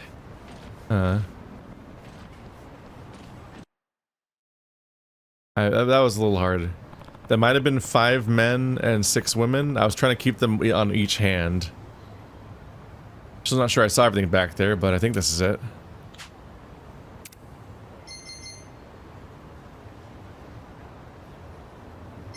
Five men, 6 women. Thank you, Kasuga-kun. That was perfect. Take this as compensation. A robot is not gendered. This road's busy as hell. My fingers are killing me. Yeah, it's seen all sorts of people since it was first opened way back when. Counting may be a handful, but I think it's actually quite interesting, don't you? Frankly, I absolutely love the work we do. I never really thought about it before, but this city's actually pretty neat. What? I have to admit, I'm surprised at how fast you picked this up, Kasuga-kun. Hey, what better teacher than the traffic census sensei himself? You flatter me. That said, I know a good pupil when I see one. I can retire in peace knowing you're around, Kasuga-kun. What are you talking about, Pops? Not running on fumes just yet, are you? Well, to tell you the truth, turns out that tendinitis afflicting this old arm of mine is worse than I feared. Huh? What do you mean? It's not just pain and swelling, but it's cancer as well. My doctors told me to stop using the tally counter. No way. Oh, it's no cause for concern. If anything, it's inspired me to pass on this job to the coming generation. What about your other hand? Kasuga-kun, what do you think of the traffic sensors now that you've tried it for yourself? Huh? Well, it's pretty tough for how modest the work is. Got kind of frustrated here and there. I thought as much. Yes, it is modest work. Still, each day I click away at that counter and watch as the scenery changes bit by bit. Truly warms my heart. I want nothing more than to share that passion and joy with those next in line. Guess I'm first in that line, huh? Sitting out here, you should wear a hat that covers your ears and neck. I'm truly grateful that you came to help me in my time of need, Kasuga-kun. Really, I should be thanking you for letting me try it out. Though, next in line sounds like a pretty big responsibility. Oh, that reminds me. Here, Kasuga-kun. Huh. Why is everyone trying to make me their heir all the time? I've held on to that for some time now, in hopes that I might one day pass it on to a worthy successor.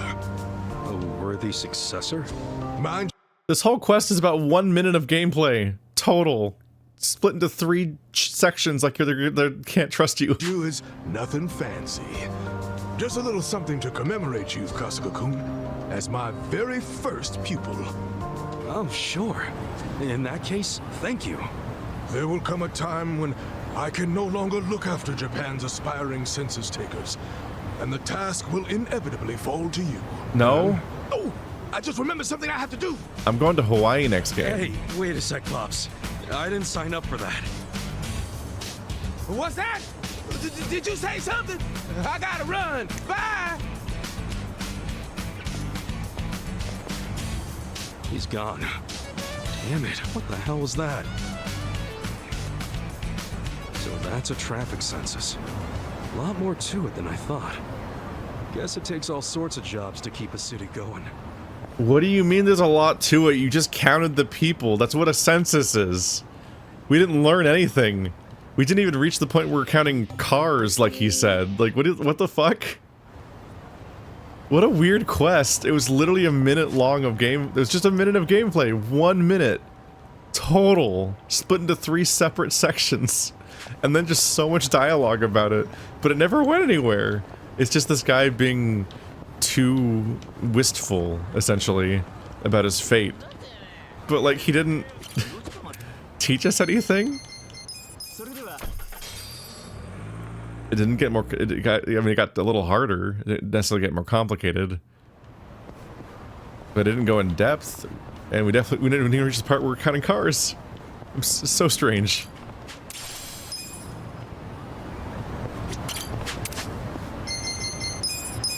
I like garlic.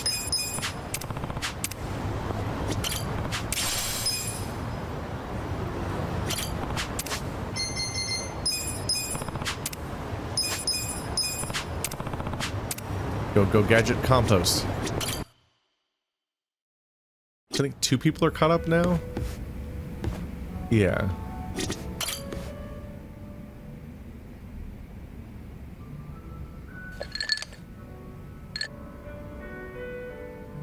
Yo, how goes it, Kasuga-kun?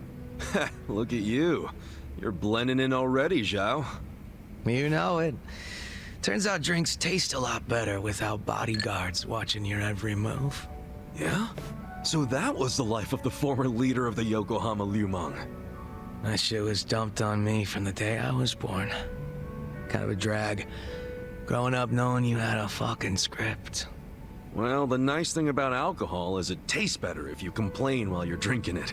Ah, sure. Enjoy my childhood trauma. But I guess after all the shit you've been through, you've earned it. Your dad led the Yokohama Liumang before you, right? What's he doing now?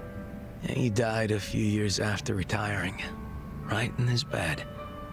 He's lucky he never got shot or stabbed. Hey, yeah. That's a real achievement for a gang boss. Yeah, I guess so. He only managed it by sleeping with one eye open his whole life.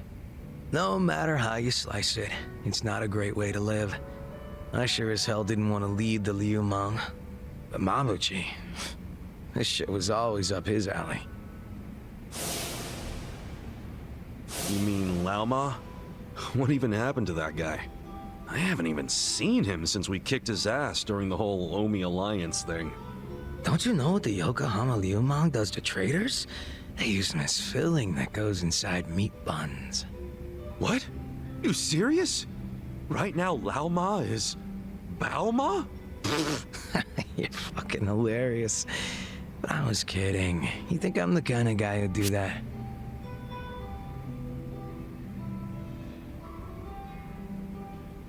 I don't want to make any assumptions, but you're making it hard, man.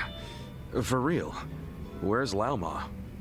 I did not turn him into a meat bun, Kasuga-kun. That was a fucking joke. Hey, I was hoping it was. But I also know if he did something real bad, you could be tempted to grind him up. Well, he may not be inside a bun, but I never said I didn't put a bullet in him. So are you admitting that you did now? Oh, you're softer than any bun out there. Look at you all worried. I just don't like the thought of that happening to people. Even creeps like Mabuchi, who murdered your boss without a second thought. Even creeps like him. All I wanted was to knock that guy's lights out and hand him to the cops. But by the time his lights were nice and knocked out, the Omi showed up, and you never saw him again, did you? You really did kill him, didn't you? Alright, I'm bored of messing with you. I didn't kill him. Oh, had a feeling you didn't. Why is that? Hard to explain, but I don't get that vibe from you. Not one bit. In fact, it always kind of felt to me like your hard-ass act was just a show for your boys. A front you put on. Ah, that's a little harsh there, eh, Kasuga-kun? You don't strike me as the type to lock guys up or torture them either. Especially one of your own, like Mabuchi.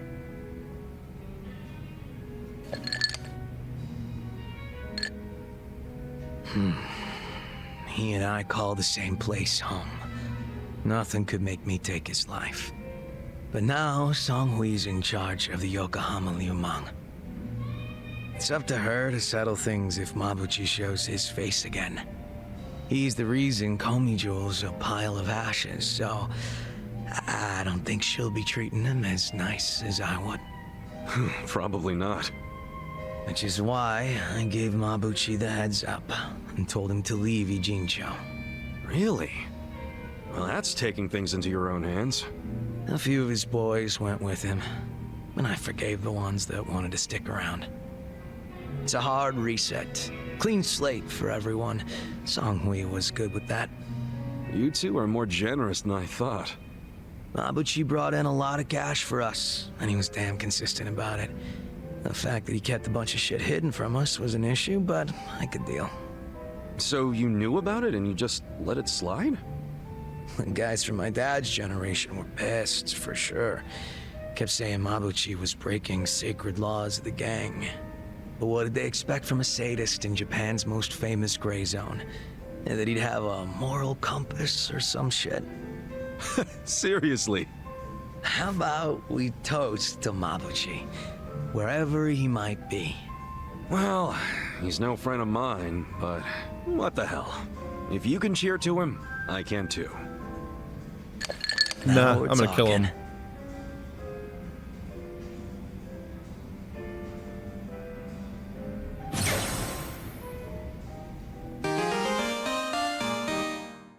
He should be obliterated. That's just correct. Fuck that guy.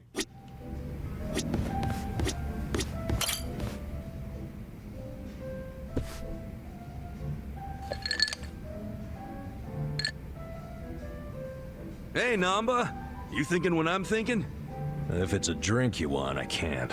I have to take care of some shopping. You? Shopping? It's for the bartender. He told me he'd give me an extension on my tab if I ran a couple errands for him. Pain in the ass all the same. Man, you are getting a much better deal than he is. Maybe so. In any case, I'll see you around. Okay. See you in a bit. Running around doing manual labor at my age. Where did I go wrong? Last time we sat down for a drink, Nanba said he gave up his career for Mizu-chan.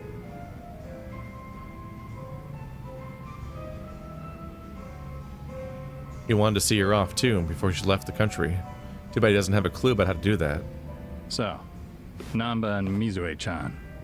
I assume you're hatching a plan to reunite them? Hold on. How in the heck did you...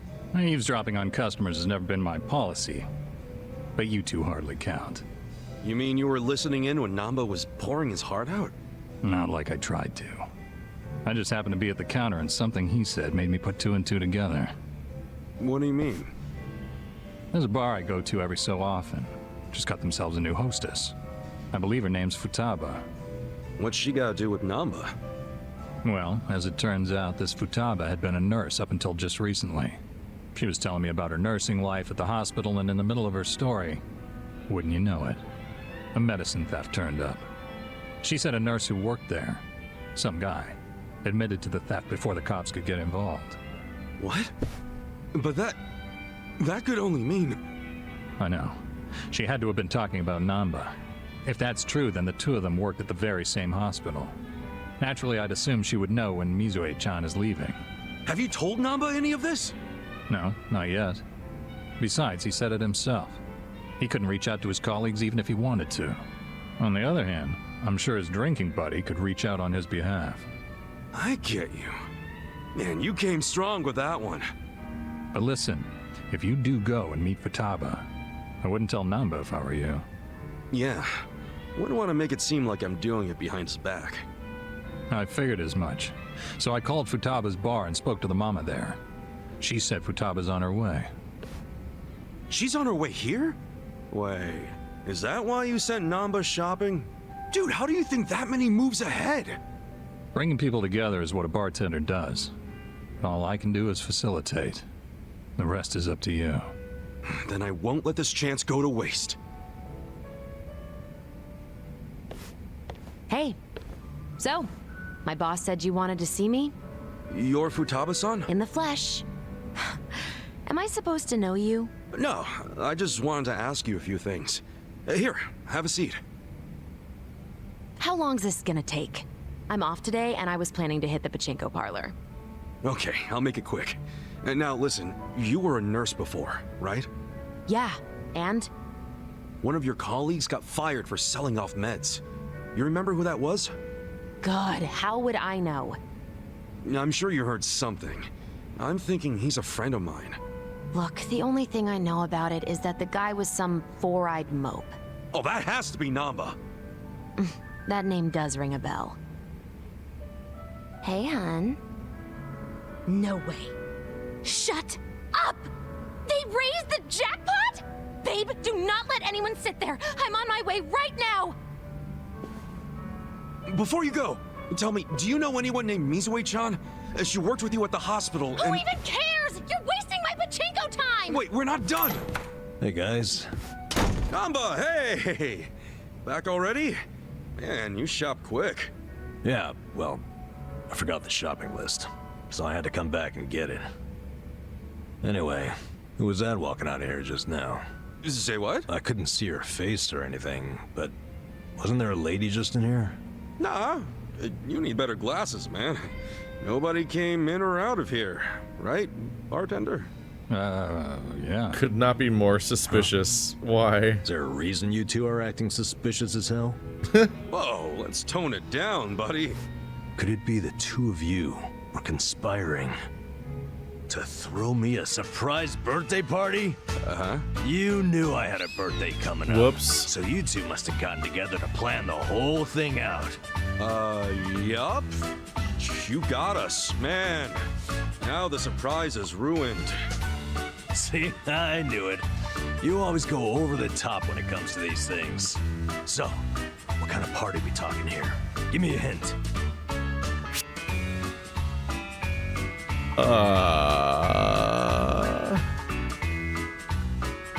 Sorry, man. Top secret. You can't even give me a hint? Sure would cheer me up. It might now, but wouldn't you rather save some excitement for your birthday? I wouldn't be opposed to that. They say hunger is the best spice, and suspense is the spice of birthdays. Totally. So how about you kick back and let me spice this birthday up? All right, I'm convinced. I'll try to be patient. There's a champ. Trust me, it'll be worth it. That seemed to work. I know I hyped his birthday up a lot there, but I'll find a way to make it work. You absolute fool. At least I confirmed Futaba and Nanba did work together, but I didn't get any details on Mizu-chan. Sooner or later I'm gonna have to contract Futaba again. I'll be here, man. Ah! Oh, and you better not pull some I forgot my wallet crap again. Shoot. I actually did forget my wallet. This guy.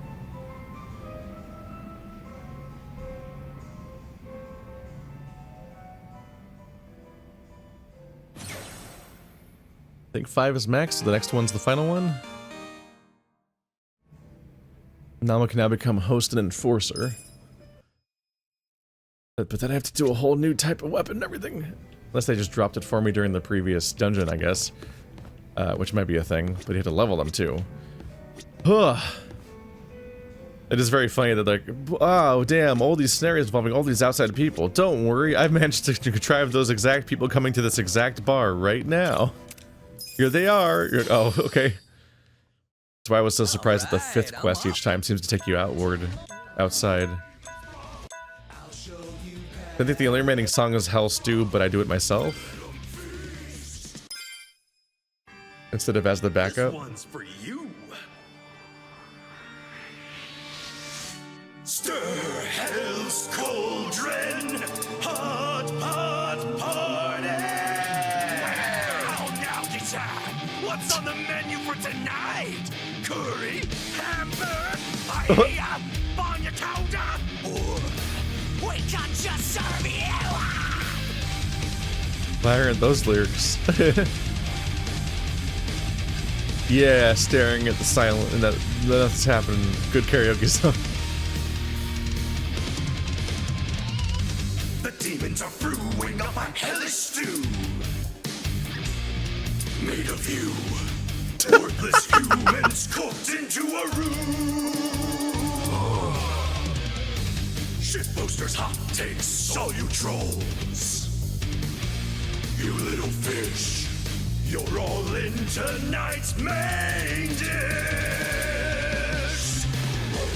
Cabbage, onion stew, seafood ribs. None of that will satiate the beasts. Drop your pound of flesh in the demon's broth. Let them feast. Your blood is redder than kimchi. Offer it the flap around your guts. Offer it to devour it all. In the depths of your despair, the pot is dark, deep in your nightmare. The demon boss, we're dining in hell. Oops, no.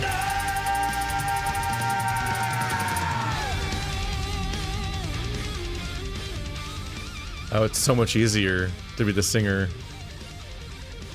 I didn't pick up on the idea that this was a food-themed story. A food-themed song. I did it before.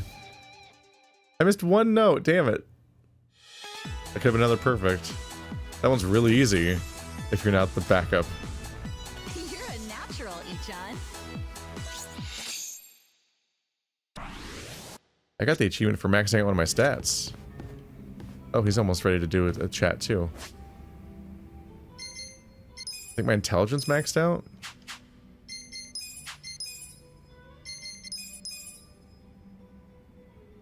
There it is, level 10 intellect.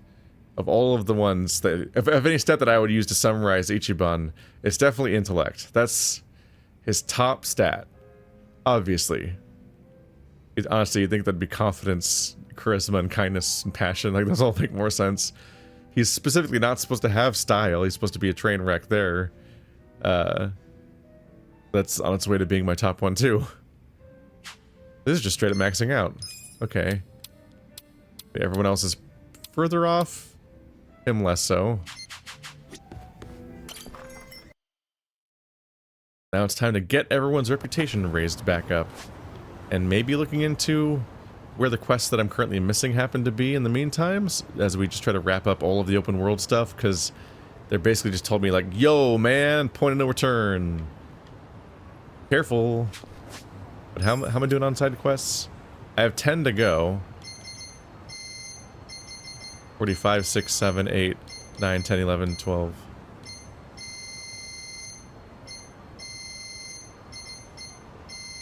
One here, 14. That the only one? 14, 36, and then all the ones after 45. Okay. 14 and 36. Them all being in a clump is a little worrying. I wonder if there's like a particular mini game they're hidden behind. If it's a really tedious one, a really rough one, I might not go after it. Sometimes it's like romance all these characters for an hour, and then you get a quest finally, and that can be rough. And my super secret meta way of grinding bond is to just... Oops, my controller turned off. It's just to come to this cafe and drink coffee. Every time you drink a coffee, or I mean, every time you do a meal, everyone gets 10 affection.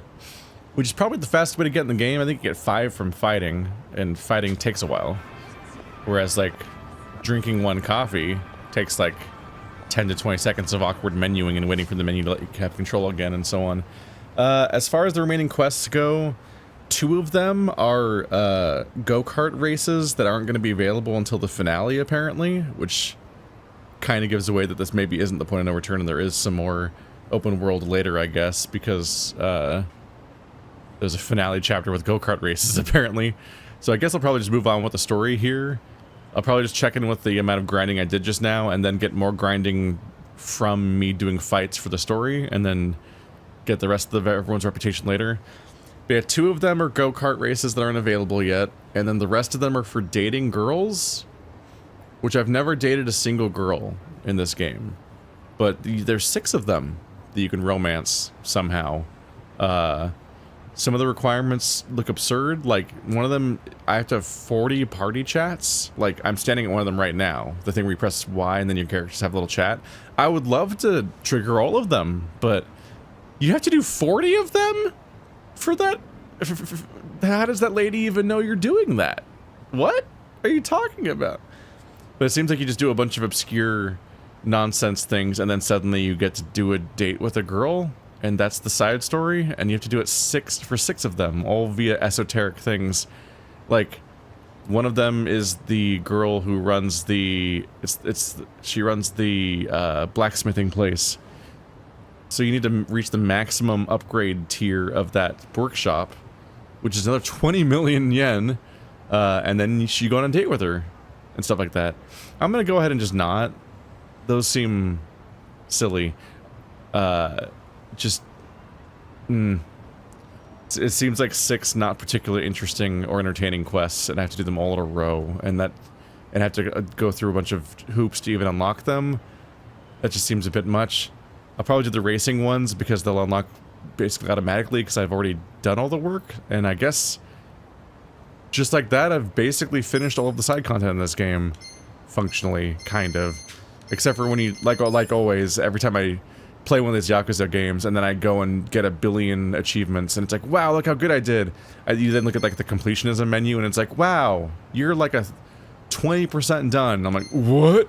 Because the games always have insane requirements, and they also count like, how much Mahjong did you play? How much Shogi did you play? That all counts.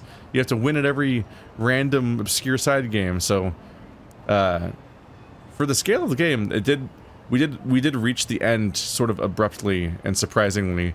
Basically, we had a final hurrah of side quests a while ago, and then we were basically done with them until I suddenly fought a tiger finally, and then that made the 3 circus quests all unlock at once, and then we just did all those in one very brief sitting. And we're basically done with everything except for the dates now, and those 2 races that'll come up eventually. So that's a bit of a surprise. So like always, these games have very strange pacing, which, like, that's kind of a given the way that they have such a weird back and forth between the side stories and the main story. But I don't even mean that. I just mean, like, I talked about how 4 and 5 had such weird structure because you had to play as like 4 or 5 characters each time, and so each of their individual campaigns had a ton of side stuff and a ton of things to grind, and really were asking a lot of time of you. But if you just did the main story, the entire character would come and go in like a few hours. Like it's wild, just a wild split between main story and side story. With some of this stuff, it's just like a little surprising how abruptly the side story stuff is kind of over, given the overall scale of everything. But in particular, when I say the weird pacing is weird, it definitely is this weird, like, friendship stuff where, like, I've had them maxed out for ages across a lot of the party, but they added some of these characters so late to the party and held on but back that now I have to actively grind, because there's not really anything I can do to get the reputation up at a decent pace. I'll, like, see how many fights happen between now and the next time they put me in the open world, since I now have learned that at some point I at least have to get to do the races later. So we'll see how that goes. But, yeah, it's like there's not stuff that triggers their friendship going up fast enough in the actual story, so I need to, like, grind. So I just sat here and drank, like, 20 coffees in a row. Like, my hand was starting to hurt from how much I was mashing the button, and I had to stop and take a break because I didn't want to sit there and press the button anymore. That's, like, the extent that things are getting to. I paused the game because there's a dialogue thing here, and I don't want to lose it to all the patrolling monsters and enemies that are coming around right now. But anyway... I really want some new clothes. Maybe I'll splurge and buy some. Aw, I like what you have on now, Sa-chan. That stuff not enough? Oh, I really like this outfit, but nothing makes you feel more refreshed than a new look, right? Don't you ever feel that way, Nan-chan? Oh, sure. I get that. Whenever I want to change things up, I pick up some new cardboard and rebuild the house. Oh, yeah. That would be pretty refreshing. I mean, technically, yes, but no, not at all. Whenever I want to feel fresh, I get some new cardboard for my house?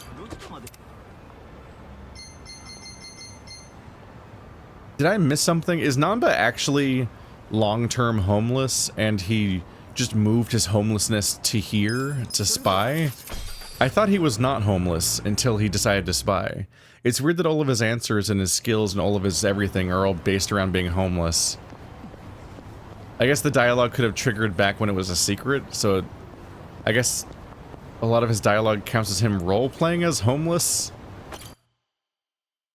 Like, the idea that he doesn't understand what outfits are is a weird moment, because I'm like, you're a homeless tourist, aren't you? Like, you're pretending to be homeless, or at least you recently chose to be for this purpose, and the purpose is over.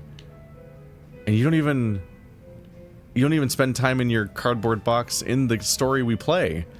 You're there when we meet you, and then never again. You've been living in houses this whole time. Not really a house. It's not what the word house means, but you know what I mean. You're not homeless, you're just houseless.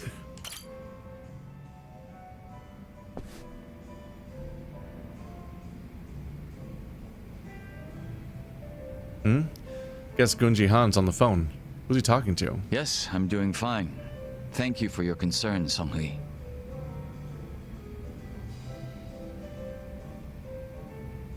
Yo, what'd she say? Oh, nothing. She just asked for an update on the situation. That's all. Yeah? Bet it feels pretty good knowing a babe like her's looking out for you. I'm blessed to serve one such as she. The Joon-gi Han I served before was quite the blessing as well. You must mean the real Joon-gi Han, the one who was killed 3 years ago. If I'm to talk about Joon-gi Han, I'll need to provide some backstory. Cool with me. I got plenty of time. Ha! Then I hope you're prepared to sit for a while. Sure, I'm all ears. My father was one of the stray Chingwon Mafia I mentioned earlier. And to speak further, he was a lowly thug left behind in a foreign land. In my youth, I was relentlessly beaten by my father, in addition to being neglected by those around me. Home School. No place provided me with even the slightest bit of sanctuary. Thinking back on it, I'm sure I was a rather dissolute child. Well, you're not alone in feeling like you got no place to go. Plenty of people feel that way, even civilians. Feelings of isolation are really that common, huh? Not sure if I should be comforted or not. Sorry, didn't derail the story, did I?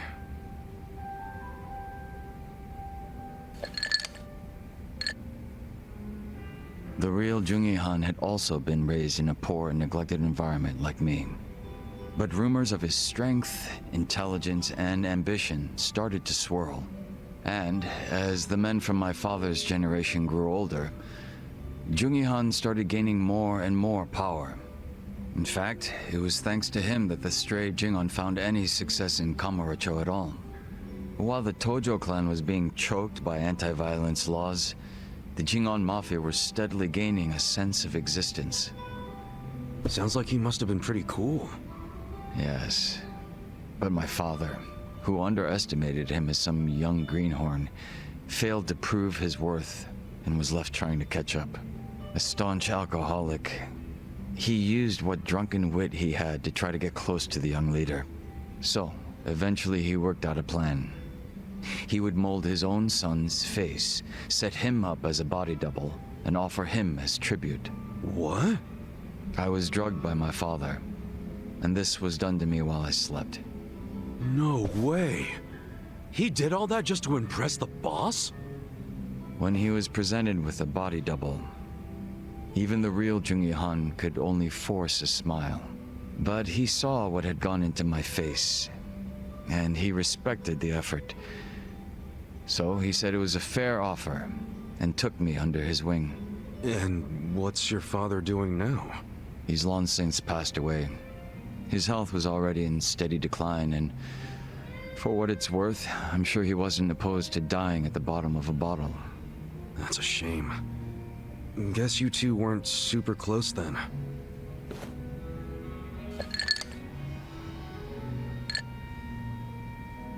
Joon-gi Han kept me at his side as much as possible so that I might learn his mannerisms. Strangely enough, it was the only place that finally felt like home. I was very much his servant, and he was very much my master. But in spite of that, we shared a lot of laughs in the long time we spent together. A lot of drinks as well. And though I was his double, it would be rude of me to say that we came to resemble twins. So the way you're talking right now, that's something Joon-gi Han taught you? The real Joon-gi Han had a way with words I never will. And when he walked into a room, you knew it. Try as I might, I would never reach his level. Hearing you say all that makes me even more curious. About what, may I ask? It's very weird trying to process the idea that Joon-gi Han had a body double the whole time, but he didn't do his job the whole time. Like, we met with Joon-gi Han so many times, and he was always in all these dangerous situations, and he did die. He got shot in the head, and his body double never appeared at any moment. There was no, like, plot point about him having a duplicate over the course of that storyline. So it's like, where the hell was this guy the whole time? I guess that probably comes up at some point in this because they probably explain that, but it's like, it's a wild thing just to add to a character. It's like, you know that character that died in Yakuza 6? Well, he basically had a fake twin brother. He had a body double guy that was pledged to him by the double's dying father and given expensive surgery unexpectedly. Like, he didn't know that was going to happen, and that he was going to have a double. And then he just hung out with him all the time, and they just chilled, you know? Like you do. They became besties. What? Well, actually, I was wondering if you two ever made any dirty jokes. Dirty jokes? Why would you ask? Because you make it sound like he was this class act, so I just wondered if he ever let his hair down and told a fart joke or something. Ha! I never once heard Joon-gi Han speak so crassly. Okay, but what about you? Body double or not, you're a completely different person. Well, yes, this is true. Then did you guys ever just shoot the shit? Did you tell him any dirty jokes or, like, A bad pun or something? I may have made a joke or two. Oh shit! I want to hear him sometime. Oh, I think not. I wouldn't want to shame his memory. Sorry. Didn't mean to get carried away. No offense taken. You've made me think back on some fond times. You're welcome.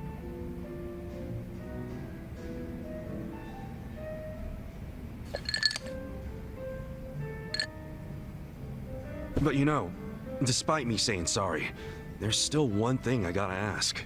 And that is? Isn't it about time you told me your real name? Still a no, huh?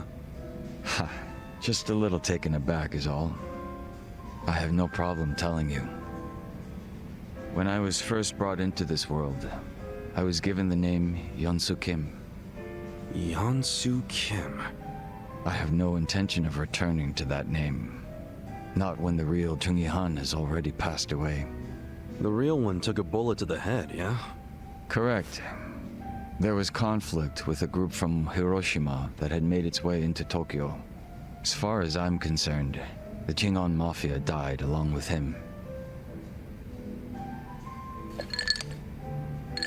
At the time, I was given the role of staring down the other hostile groups within Kamurocho as Joon-gi Han. But with their real boss dead, the remaining Jingon Mafia in Kamurocho were nothing but paper tigers. Should our enemies have discovered this, we would have been ousted and probably killed. If it were me, I probably would have gotten the hell out of Kamurocho. Left everything behind. Yes, that's precisely what I did. The few remaining members at my side did the same.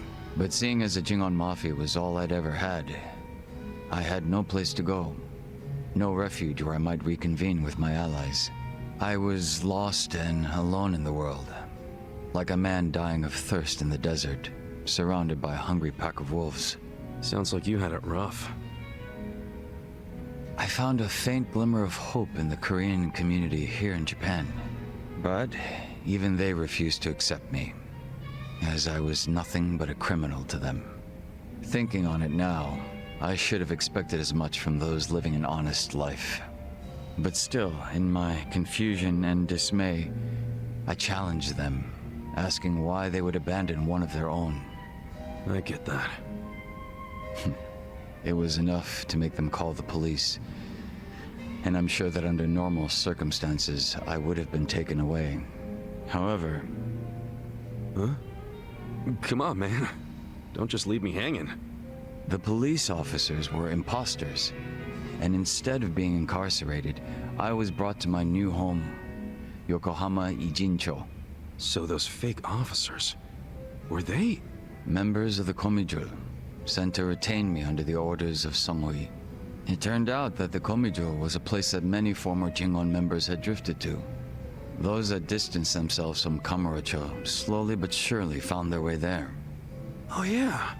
Songhui did mention something about the Komijul having roots in the Jingon Mafia. Indeed. Komijul is essentially a safe haven for refugees. That's why they tend to keep quiet and remain exceedingly closed off. For many years, they spied on the Jingon Mafia in Kamurocho from a distance, keeping close watch on their movements. I was fortunately saved by the hand that the Komijul had extended to me. Moreover, Songhui told me what had happened to the real Joon-gi Han. That he had been shot in the head by an assassin hired by the Hiroshima Yakuza, taken by surprise from the shadows. An assassin? So what'd you guys do? You kill him? No. By the time I'd learned of his existence, he was already dead. I wasn't even given the chance for revenge. I spent many of the following days in despair. But even though I was in such a hollow state, Songhui patiently waited for my recovery. She was more like family to me than my abusive father could have ever hoped to be.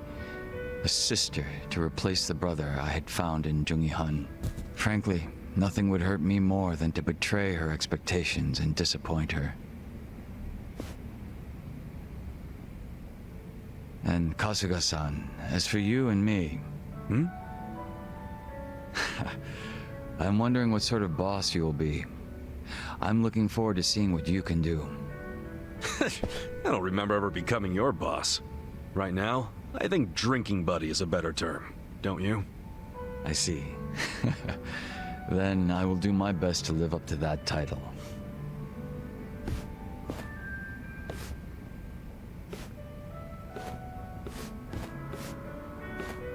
Oh, guess that's finally it for introductions. He sure is shy, that young Soo Kim. He said he doesn't want to go to that name. That means you don't call him that. That's dead naming.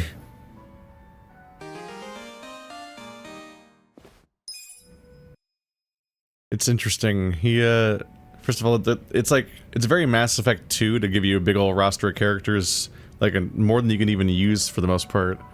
And then, have like, here's your 5 conversations you have, and it all builds up to like a loyalty mission where you fight a guy.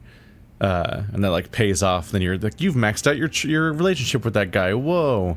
It's actually like surprisingly related to that. Like it feels very similar. But it feels like such a strange choice to give me the body double of the guy from 6. Particularly, it might be interesting if I was Kiryu, because Kiryu at least knew that guy. So you'd be like, oh, what's up with the... There's like reason to explore the idea of like, oh, he seems like that guy, but he's not that guy. But really for us, it's like, it's just for our benefit, right? Because like, it can't affect the story that directly. We're not interacting with any of the characters that involved. The person who's a body double of is dead. The person who killed him, I think, is also dead, but also doesn't know about the body double, doesn't care. Kiryu doesn't know about the body double. Kiryu's not here. We're not in the region that he was active in, because he was also transplanted to a new location like we are. And the entire organization that he was a body double for, the leader of, that entire organization's also gone, so there's no expectation of him to lead that group or be attached to that group. So he's so transplanted out of that entire story and context that it feels almost unnecessary to explain to such an extent that he was a body double. And I wonder why it doesn't feel like it'd be a cost-saving measure. I guess technically reusing the character model and his rig and everything would save some money, but like they have to make so many characters for the story anyway, that seems like an unnecessary move to make. Like they're really going to be splitting hairs over one guy. I almost wonder if they just liked the actor in the Japanese dub. If they just like liked that actor and wanted to bring him back for another game, and they just like made him a new character for fun just to bring him back. But then he has to spend so much time talking about being a body double that it like, you almost don't get to just have fun with the fact that you brought him back if that's the goal. I don't know. It's an odd one. You can almost see the hard shift in the gears where they're like talking about his body double past. Then there's a long pause, and then they have to essentially have a second loyalty companion thing, quest, conversation on top of that, because like, oh right, we should actually have a storyline developing, because the body double thing doesn't actually push anything forward. So we talk about it for a bit and then we move on and talk about something else, when usually these are mostly conversations about one thing. It just seems kind of interesting to me.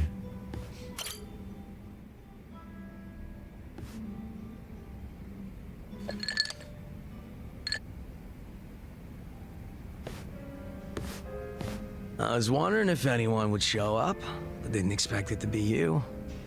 Aren't you busy? Should you really be drinking right now? I'll drink whenever the hell I want to drink, Zhao. And don't forget, I was a regular at this place before you were. Oh, is that how you want to play it? Okay, well, if we're doing that, then who's the newcomer in Ijin-show, Kasuga? You or me? Fair point. And this whole schooling you as your senpai thing sure is embarrassing. Yeah, you win. Anyway, sit down, yeah? You know, when we're out drinking like this, it's hard to imagine you ever being the leader of a gang. Everyone's the same once you strip off the mask they put on for work. Rich, poor, leader, follower, whatever. You never know what people are really like.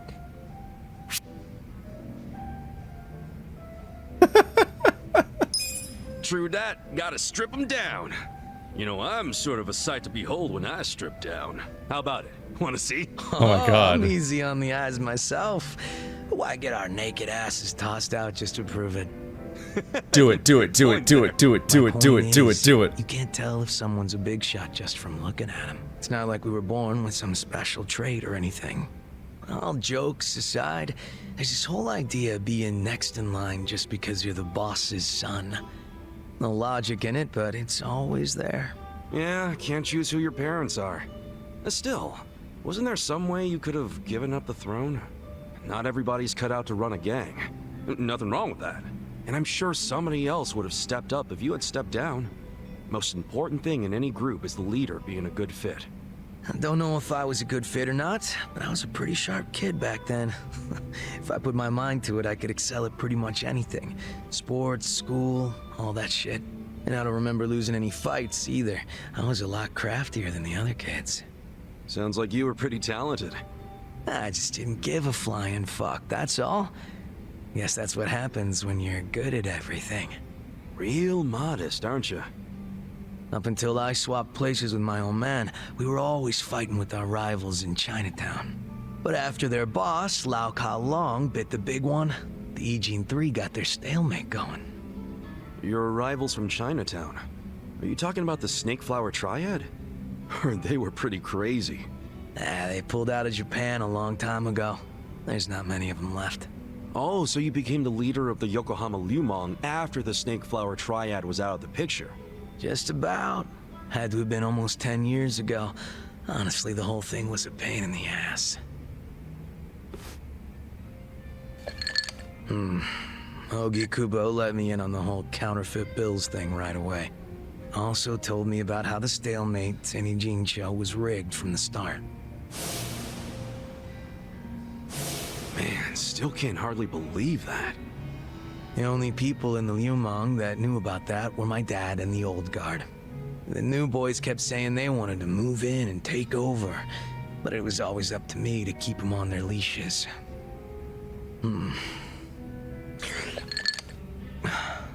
Then it was no ambition this and a weak-ass bitch that. Sounds like a fun job, eh? Haven't seen this side of you before, Zhao. You're really starting to open up and let loose. How many have you had? It's not like I gotta worry about the gang anymore, so I'll get as drunk as I damn well please. Is that a problem? Hell no, it's not. I was just saying, it's been fun. Fun, huh? Well, maybe I have shown too much of my hand. If I was still the boss, my bodyguards would have stopped me by now. Oh, really? I hope I didn't kill your buzz. Nah, I know you're the kind of guy that just says whatever pops into his head. I wanna go sober up. Yeah, sure. Let's get another drink when you're up for it. Sounds good. Same goes for you, all right? Yeah, looking forward to it.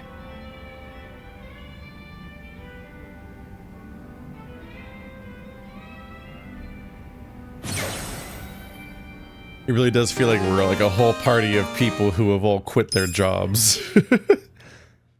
Like, he's kind of still doing his thing, but overall it's like people like join us by quitting their job, essentially. I don't know what Saeko's doing. She didn't officially quit, I don't think. She just is here all the time somehow, even when we're infiltrating things.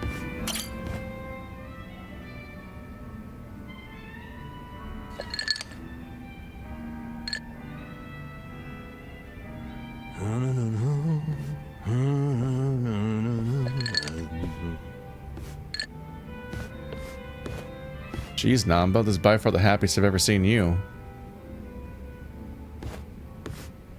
Hey, I see someone's in a good mood. Of course. I wanted to have a surprise party ever since I was a little kid. Right. That's right, I was supposed to ask that Futaba chick where Mizu-chan's leaving. But all I really accomplished was feeding Nanba some bullshit. Well, how's it coming along? The party plans, I mean. Oh, great. Well, don't overthink it. I'm just grateful for the effort. No way. I'm using practically all the brain power I have on this. Nanba, can I borrow Kasuga for a moment? Why? What's going on? It's about your birthday. Wouldn't want to ruin the surprise, now would we? No, we sure wouldn't. Go do your thing, Ichiban. Shall we, Kasuga? Sure.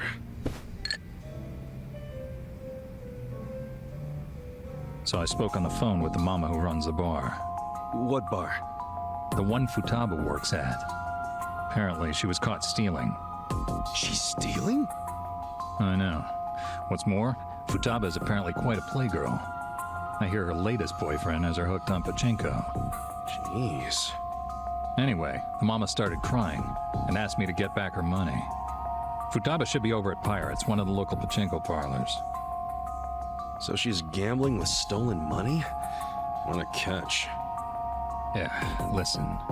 Would you mind taking care of this? I think it'll be a good chance to get more details about Mizu-chan. Good idea. I can get the money and the info out of Futaba in one fell swoop. Excellent.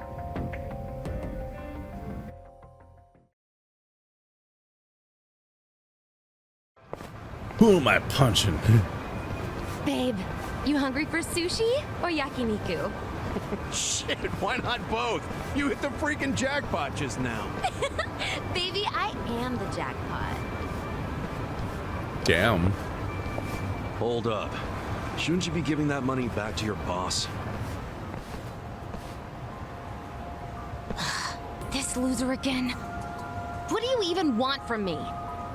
A couple things. First, you need to give back the money you stole from your job. And second, I need info on Mizu-chan, a nurse you used to work with. Dreams of going overseas, helping people in need. Any of that ring a bell? Anyway, I know she plans on leaving the country as part of a hospital program. I need to find out when. Yeah, well, what does she matter to you? Remember that guy Nanba? The one who got busted selling meds? Turns out he didn't do a goddamn thing. It was actually all Mizu-chan. Granted, she only resorted to theft to pay off her parents' debt.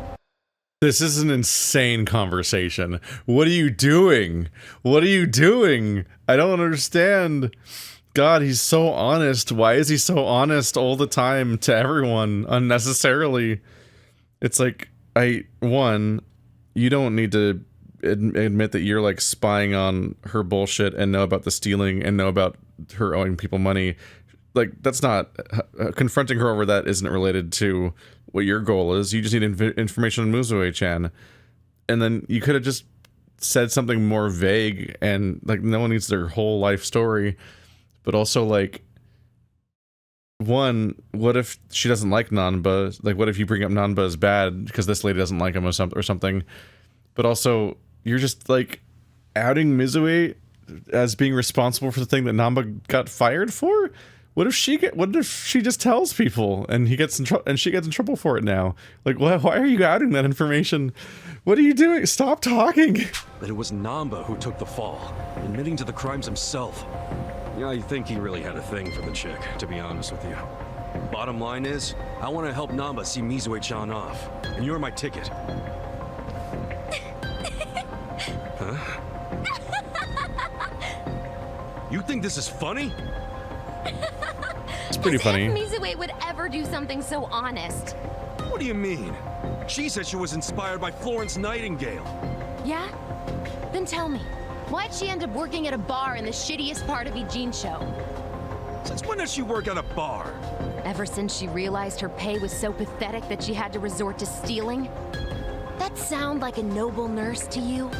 Wait, are you trying to tell me? That's right, dumbass. I'm Mizu. Futaba's just a hostess name. You're Mizu? You're nothing like Nanba said. Oh, sure. The creep who could never keep his eyes off me. Just the thought of him makes me want to throw up. Though he did turn out to be a good patsy. Didn't see that one coming. Guess my little damsel in distress story won him over. You dumb boys are always looking for a chance to play hero. But what about your parents' big debt? Are you dense? I wanted some money to hit the pachinko slots with, and that's what I got. So, all that shit about going overseas, following in the footsteps of Nightingale? I can play such a convincing little angel. All that time I spent in my high school drama club literally paid off. And you're just fine letting Namba's sacrifice go to waste? Even if he hadn't intervened, I would have just kept on doing it. Not like it mattered. I knew I'd get busted eventually. Then I just drifted like a flower from city to city, man to man. Heartbreaking, isn't it? This is such a weird conversation for everyone else to just watch happen. So I guess he said all that really specific stuff so he could prompt her to say all this really specific stuff. It's just not very well written, but it's very funny whenever a story in anything is written in a way that doesn't account for all the other people in the room just fucking having to stand there and stare at them while the conversation happens. This insane conversation. Yeah, I'm real torn up. You did my friend dirty there, lady. If he ever finds out he helped the fucking Wicked Witch, he'd die inside. Son of a bitch. You calling my girl names? I get it, but I'll fuck you up. Kick his ass, babe! Send him to my old emergency room! He's certainly welcome to try. Heck, I'll call the ambulance myself. Oh yeah? I don't know, man. I'm feeling lucky today. In fact, I'm on a winning streak. Yo, help me kill this scruffy piece of shit. Hell yeah.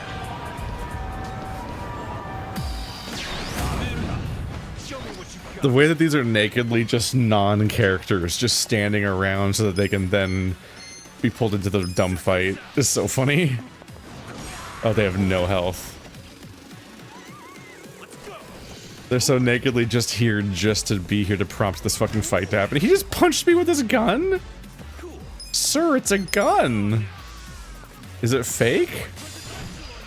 These bills aren't.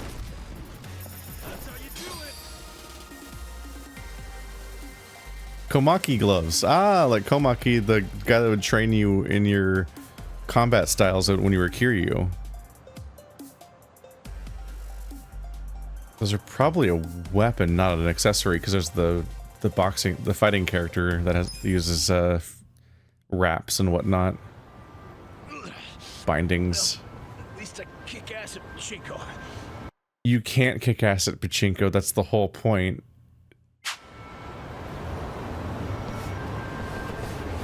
Babe, wait! Adachi-chan! Stop right there. You need to return what you stole. Barkeep! I figured out Futaba's real name. She can thank her boss for that. I can't believe Namba gave up his entire career. And for what? Perhaps he's better off not knowing the truth. Yeah, but isn't it wrong to hide this kind of stuff? Especially from a guy who's had my back. And you'd repay him by pushing him over the edge? Look, it's not my place to tell you what to do anyway. This is between you and Namba. You two are close. I know you'll do what's best. How will I know what's best? She's just awkwardly standing there. These cutscenes are so fucking funny. I don't know if the bar bond arcs are the most fleshed out storylines necessarily. I like it that you need to return what you stole. And he just walks away.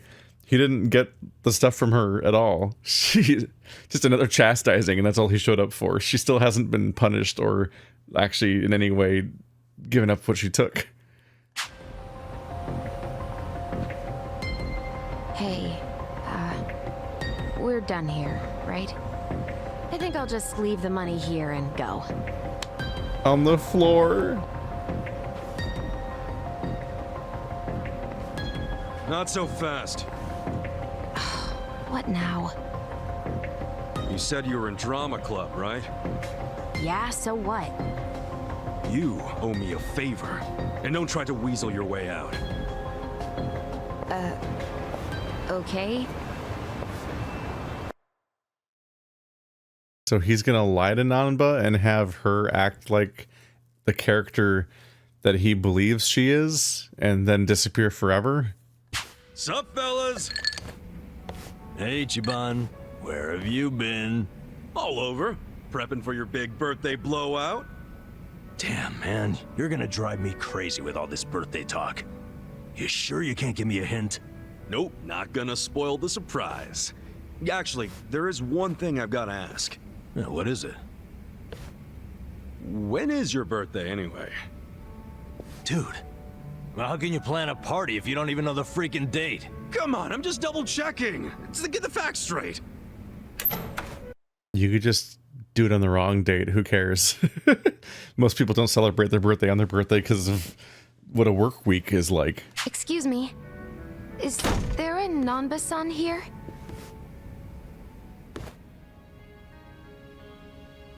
Mizu-chan. Is that you? Nanba-san! Oh, it's been so long! Well, yeah, but what are you doing here? And that bag, does that mean? That's right. I'm transferring overseas, like I've always dreamed. I fly out today. Wow. So that dream is about to come true. Good for you, Mizu-chan. Before that, I need to apologize. I let you take the fall for me without a second thought. Don't mention it. I was a piss-poor nurse anyway. I'm happy it was you who stayed. But you sacrificed everything for me! It was worth it. As long as you're happy, I don't have any regrets. If you're gonna be like Nightingale, you got some big shoes to fill, right? I'll be rooting for you from here. Thank you. That means a lot. I hate to cut this short, but I need to catch my plane. No problem. And take care of yourself.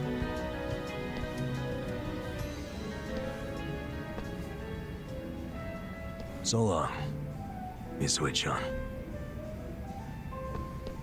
I'm happy for you, bro. You know what? So am I.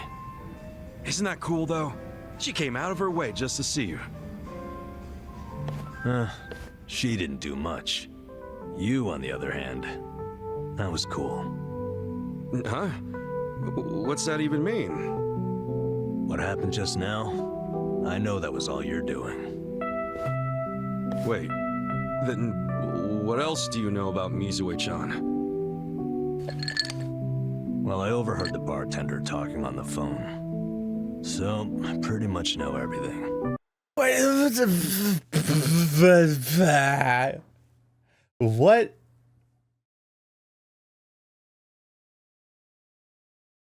One, I'm just like, the writing is so weird because I'm like, why did he ask what else do you know about Mizu-chan? Why are you inherently implying deceit happened as the person who's supposed to be lying? Like, for all you know, like the writer wrote it this way because the writer wants to segue to the fact that he already knows everything that happened. But from Ichiban's perspective, the ruse is not up yet. Like,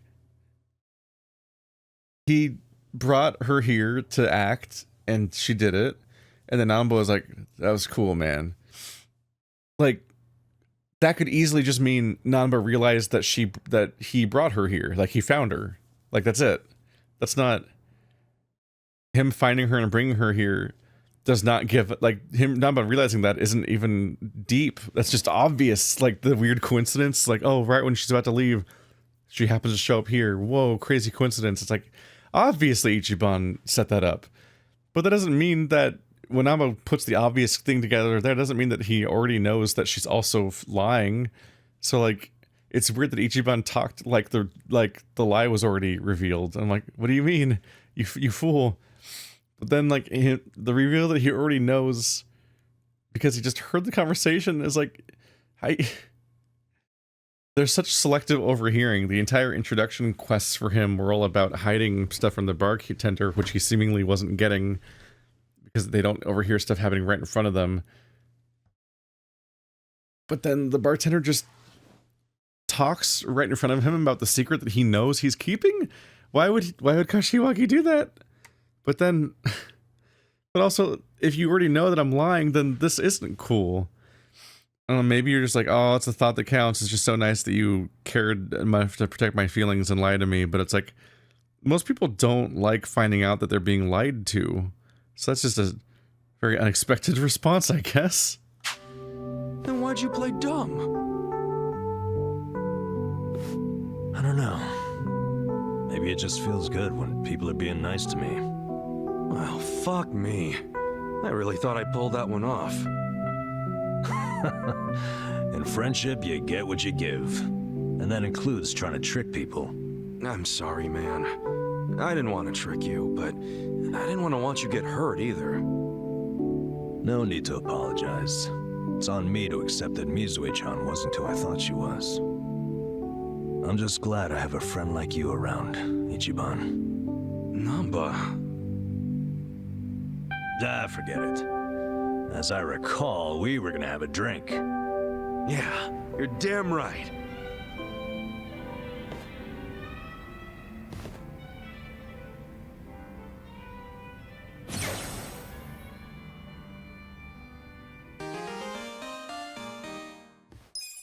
Maxed out the bond with the core party finally. Because they let me do it finally. It's so funny that they're just like, okay, the last one always has a fight, so we'll just have her walking with some random chauvinist dudes and then you beat them up. And then they run away.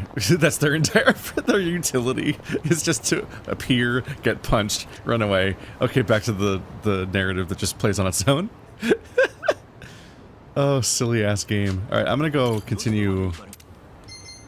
I guess I can check with one last time with Romance Workshop.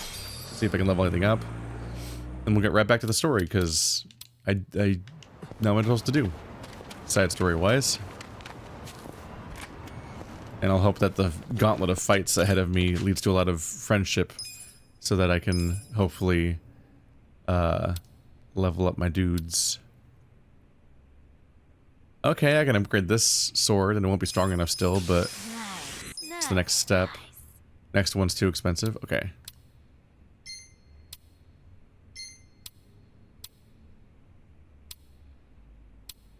Yep, overall, yeah.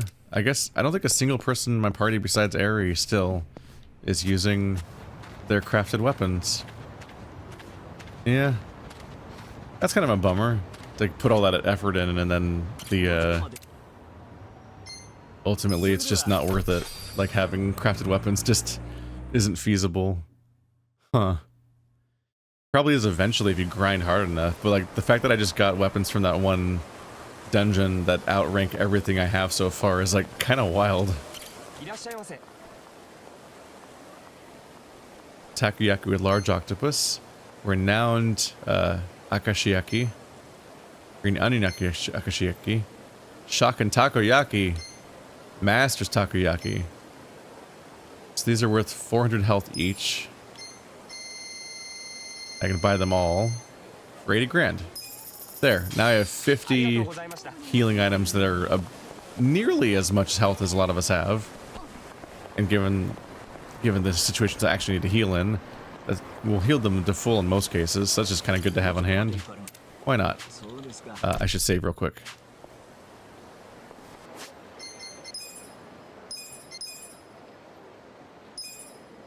Am I out of new slots? Did I max them out? Maybe.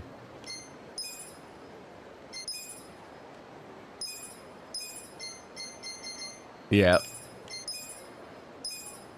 I'm not gonna be going all the way back to the chapter 3 and so on.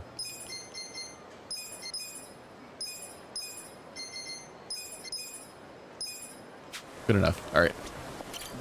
Alright, Omi HQ, let's go. I'm gonna summon Majima at you guys, so enjoy that. If they let me.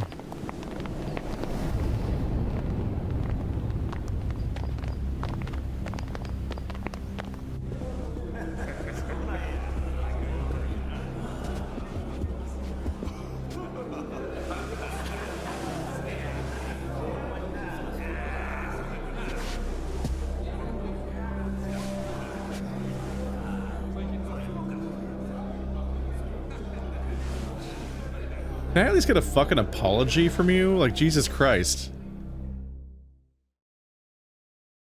Hold up there.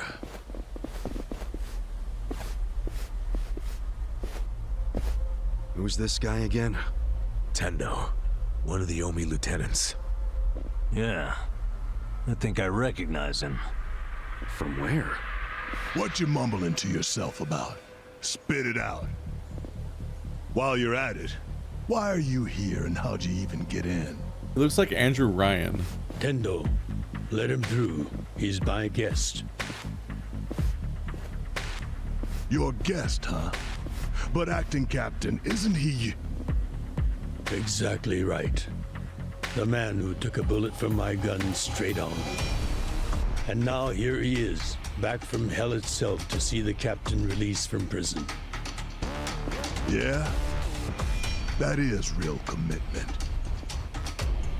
Well, if he causes any trouble, any at all, it'll be on you to clean up the mess. Agreed? It'll be fine.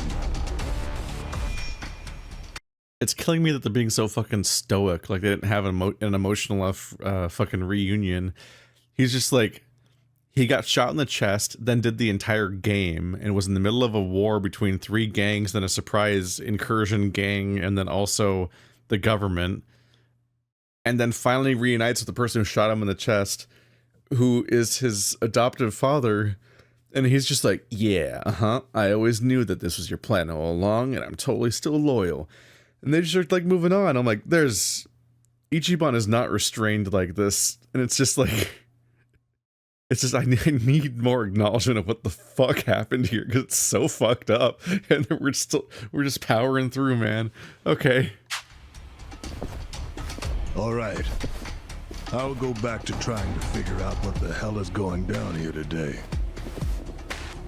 Nothing to figure out except the popcorn. So you can watch the shit turn the Omi Alliance on its head. You think? Remember what you did in Ijincho? Now it's your turn.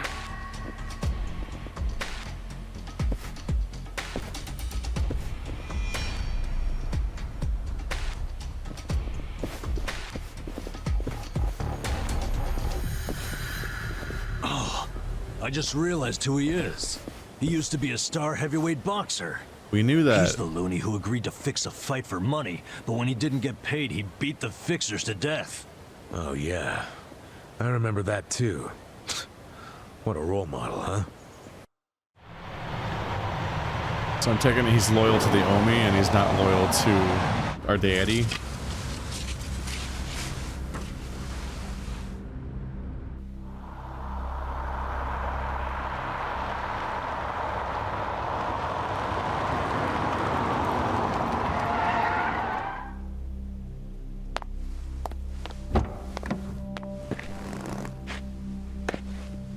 Captain, welcome home, sir. I thought that was Sarah for a second there. I need to Google what he looked like now.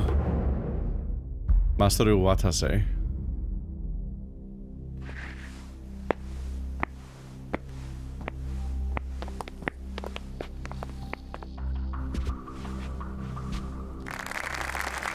He doesn't look that much like Sarah. Here's the plan. The Omi Alliance was more or less split in half when they marched on Kamurocho. But most of the officers, the ones with tenure anyway, are still here in Sotenbori. Soon they'll all be gathering in the HQ's banquet hall, celebrating Watase's release. But by then, Watase will already have a document in his breast pocket.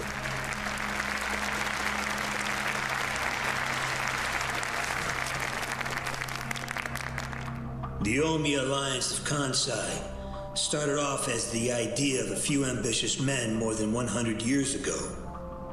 In the early days, we were fierce, ready to go to war at any moment. Although we only fought against other factions, we know these wars took a heavy toll on the people here in the city we call home. For that, we are deeply sorry. Therefore, on this day, the presiding chairman does declare, and I, Captain Watase, do co-sign this official document which proclaims the Omi Alliance of Kansai is hereby dissolved. Huh? What the fuck? This we pledge to the Osaka PD. What? Why are you doing this, Captain? What are you thinking?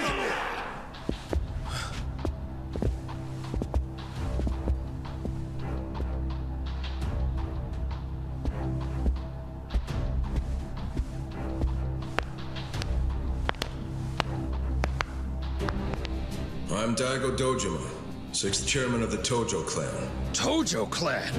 The fuck's he doing here?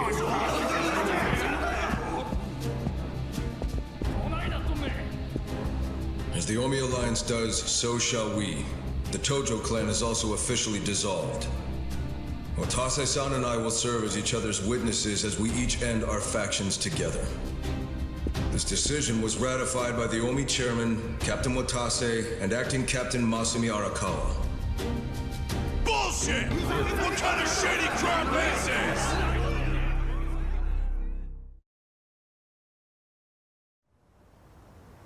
Did Mitsu tell you that, Ichiban?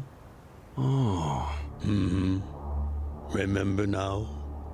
Yeah, but I still didn't think the Tojo and Omi would just dissolve at the same time.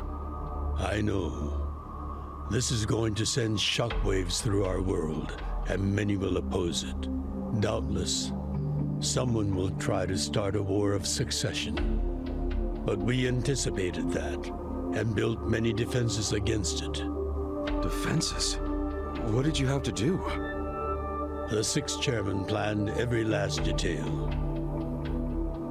Watase was involved too. He felt the same sorrow as I did about the future of Yakuza life. When we were finally forced to conclude that this is where it will all end. The problem was, how do we end the largest Yakuza group in Japan peacefully? We knew that if we simply broke the news to the officers, there would have been mutiny. To make matters worse, Watase had just been thrown behind bars by way of the 3K plan. And with their leader out of sight and out of mind, one wrong move could have started a coup. Right. But then we had the idea to use the Kamurocho 3K plan in our favor. How'd you do that? We came up with 2 steps to implement. First, ensure the 3K plan succeeded. What the hell? To achieve that, we purposely let Arakawa-san leak the Tojo clan intel. And then Aoki drove the Tojo clan out of Kamurocho just as we knew he would. He had no idea, of course, that this was our desired outcome. Amusing to think that he still considers it his greatest achievement. In reality, the 3K plan only worked because we allowed it to. Apparently. After that, the 6th chairman made his second request of me. I was to keep playing the role of the greedy traitor, dancing on the Tojo clan's grave. All while bringing the Omi into Kamurocho to take the Tojo clan's place. Arakawa-san's admirable efforts split the Sotenbori Omi horde right down the middle. Which leads us to Sotenbori as you see it now. Half its men stuck in Tokyo, weakened, spread too thin. And this was Arakawa-san's goal all along? This exact situation? Yes, and he finished it right on schedule. Watase's day of release is here, and we can make our announcement.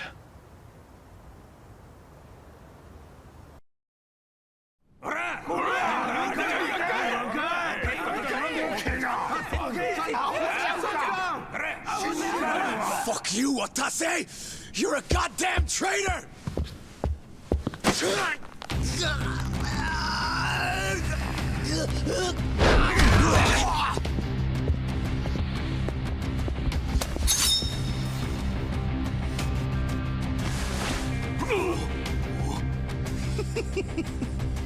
I made sure this would be nice and sharp for today. I really want to test it out. Any volunteers? Damn, seeing these Tojo clan legends fighting is fucking crazy! Yeah, very impressive. These guys are all Omi officers, huh? I was thinking this during the last quest too, but we've gotten this far and Nanba still has not just been given a new jacket to wear. It's just visibly filthy. Now, let this poor man alone. He's like not even... Our living situation's changed multiple times. Weeks have gone by. We have housing and bathing. Like, Ichiban isn't walking around in a bloody suit anymore. It's just... let Nanba take a fucking bath. What the fuck?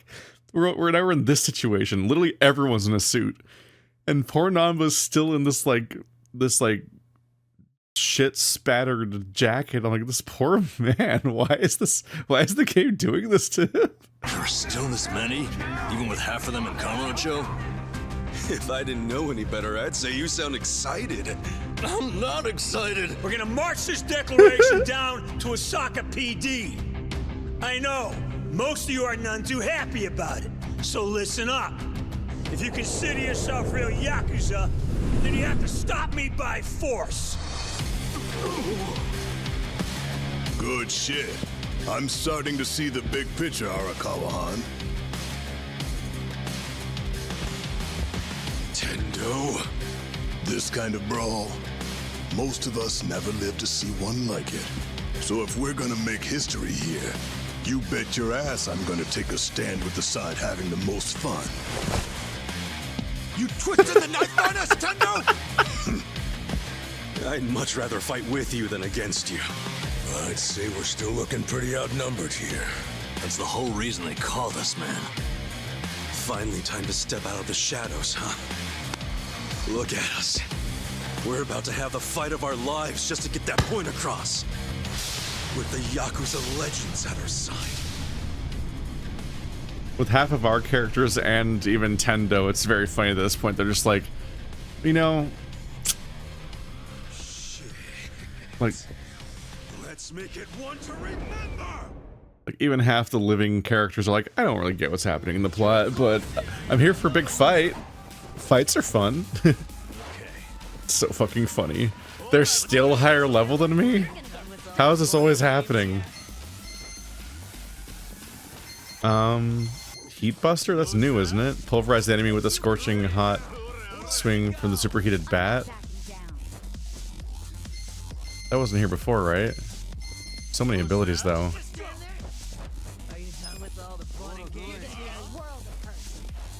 Probably do it on the big guy.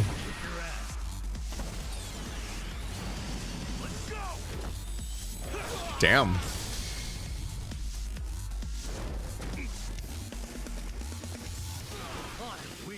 I know I can change his outfit, obviously, but it's like I only change his outfit to like gimmicky, like. Well, no, I can't change his outfit. I can gimmicky change his perceived outfit in Kasuga's brain because our outfits that we see here are imagined. But walking around, he'll still look like that. He'll just change during combat the way that Kasuga's wearing fake armor right now. Like, the armor's not real either. This guy's... I can't... Are there more now? This guy's inventory... This guy's entire moveset is so out of control. So many fists. Nothing breaking up at all. Come on, man. I don't know how to feel about this game and its plot in general, honestly. I don't think I'm ranking it super high overall, but the plot got so convoluted, but also just like the idea of like, it feels very ill-advised that they wrote the game the way that they did. Let's do an attack instead of just standing here. Oh, he took like no damage, shit. Oh, that's a multi-turn one. I didn't read that one correctly. Let's blow up. Not the worst. For me, what's weird about it is that we're changing to a new protagonist and we're dropping the Yakuza name from the series. So you're turning it into Like a Dragon, which is what it's called in Japanese. So I don't know if they're changing. I don't know if the Japanese games are changing titles at all. So maybe that could inform some of it. But from my perspective, they're changing it to Like a Dragon here, and if that's indicative of anything, you would think that the games would be changing identity.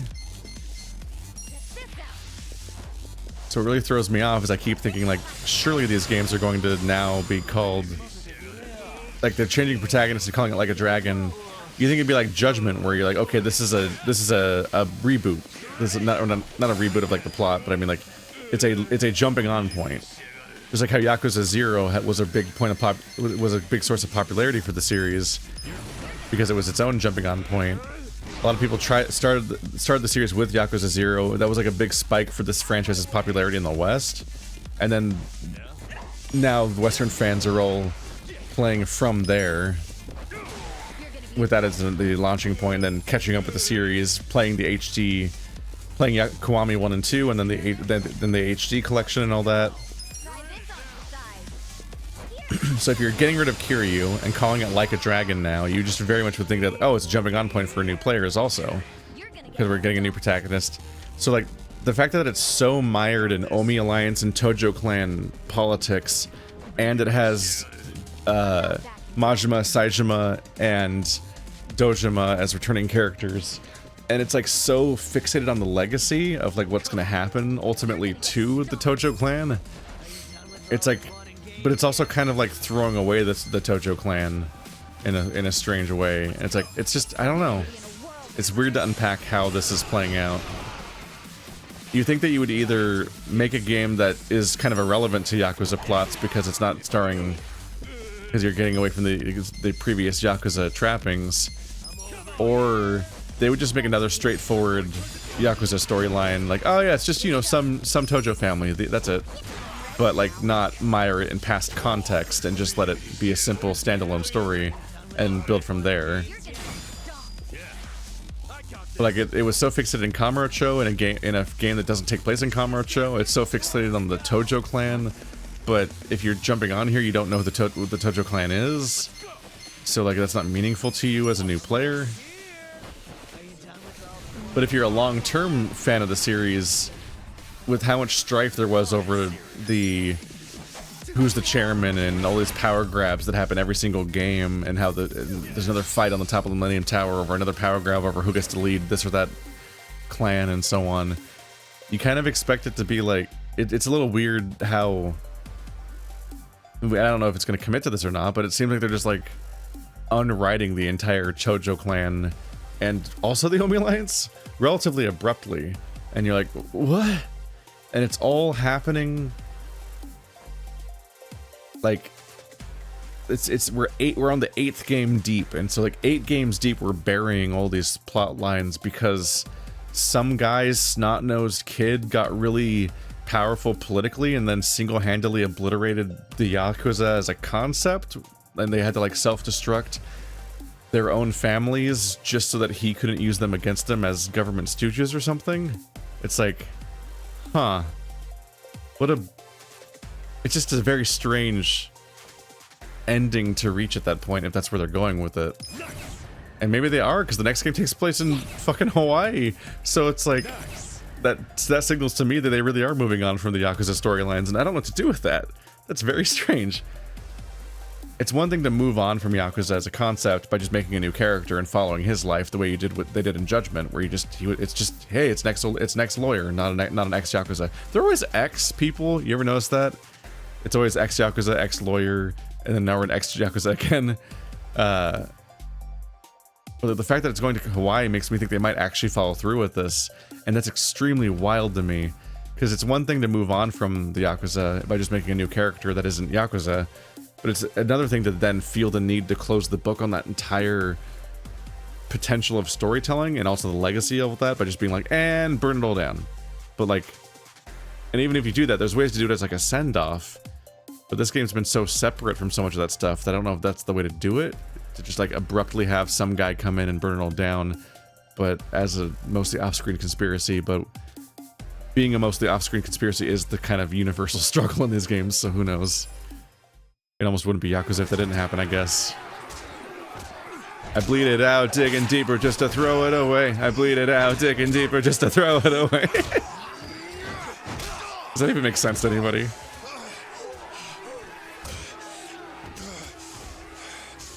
Damn it. This has gone far enough.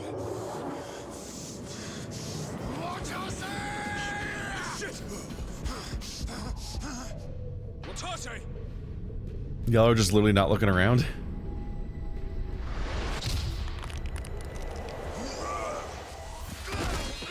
Kiryu? Okay. I knew you weren't really gone. So he's finally back. The Dragon of Dojima.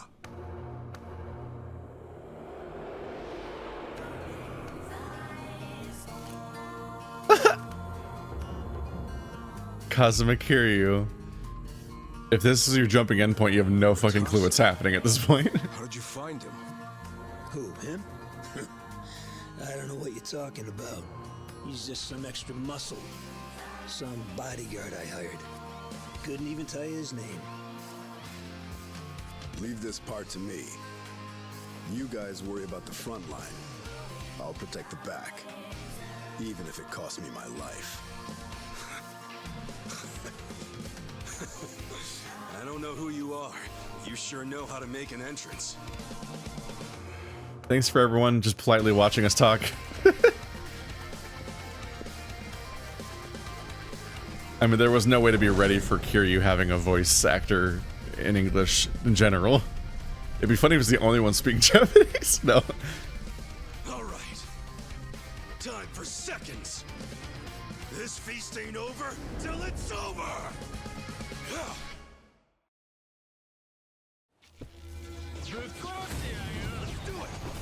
Okay, here we go. Are any of these other people going to be in these fights? Here, I'll do this. Oh, wait, no, I'm the wrong character. Where's the biggest boy? There he is. Oh, he's not that big. Wow, he had the biggest health bar, but he was like a fake enemy. Wait. Oh, yeah. I actually did throw off my jacket in the fight, too. Yeah, it's inevitable. You have the part where the guy throws his jacket off and he's got his tattoo out. They put it in the turn-based game too. How much health do these people have? Okay, he seems way hardier. Do my attacks have AoE? Or are we just cool boys and all of our attacks have cool poofs happening now? Oh, that deleted them. Got it.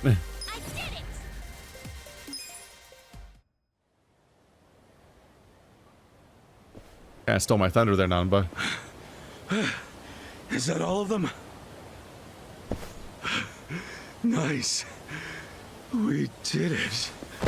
He didn't fight that hard. Nanba did everything. He blew him up.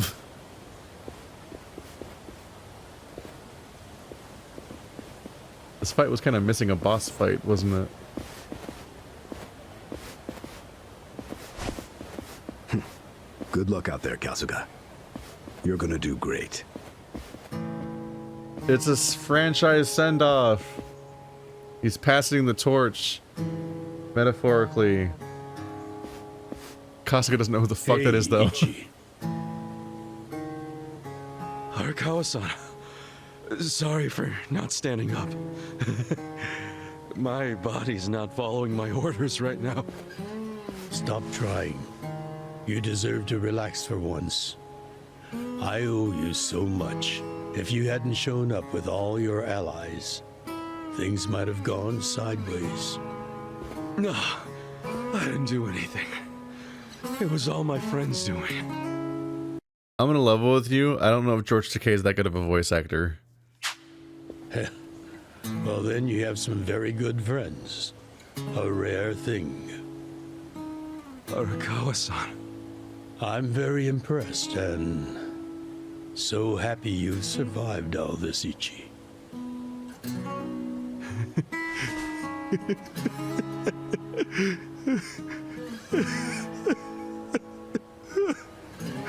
Arakawa-san. Aww. We finally fucking acknowledged this. It took weirdly long.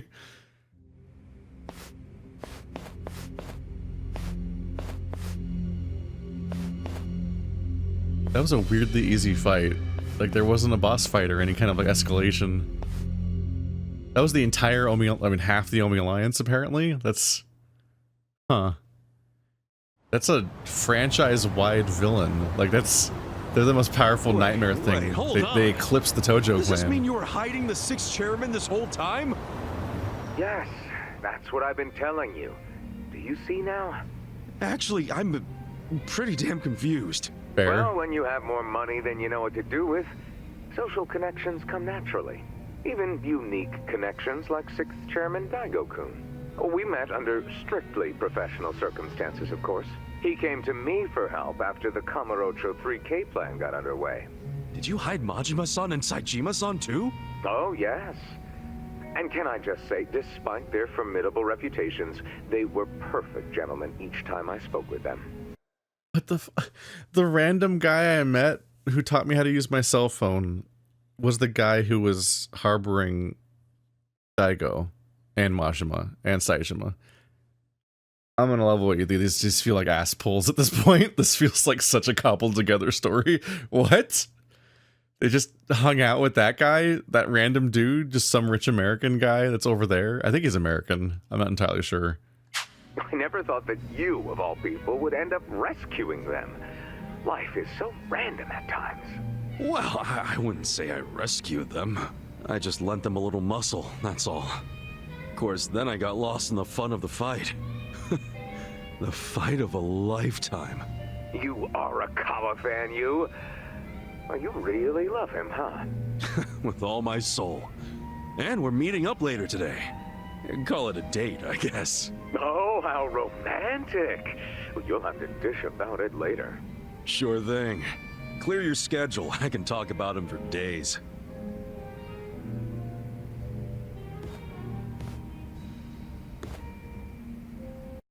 All these hoops just to stop Aoki. He can't be that powerful. He's the most powerful character in the history of the franchise at this point, basically.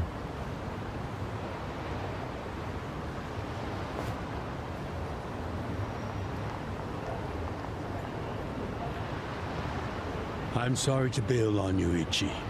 I know we made our plans first, but I've known Chairman Hoshino 40 years now.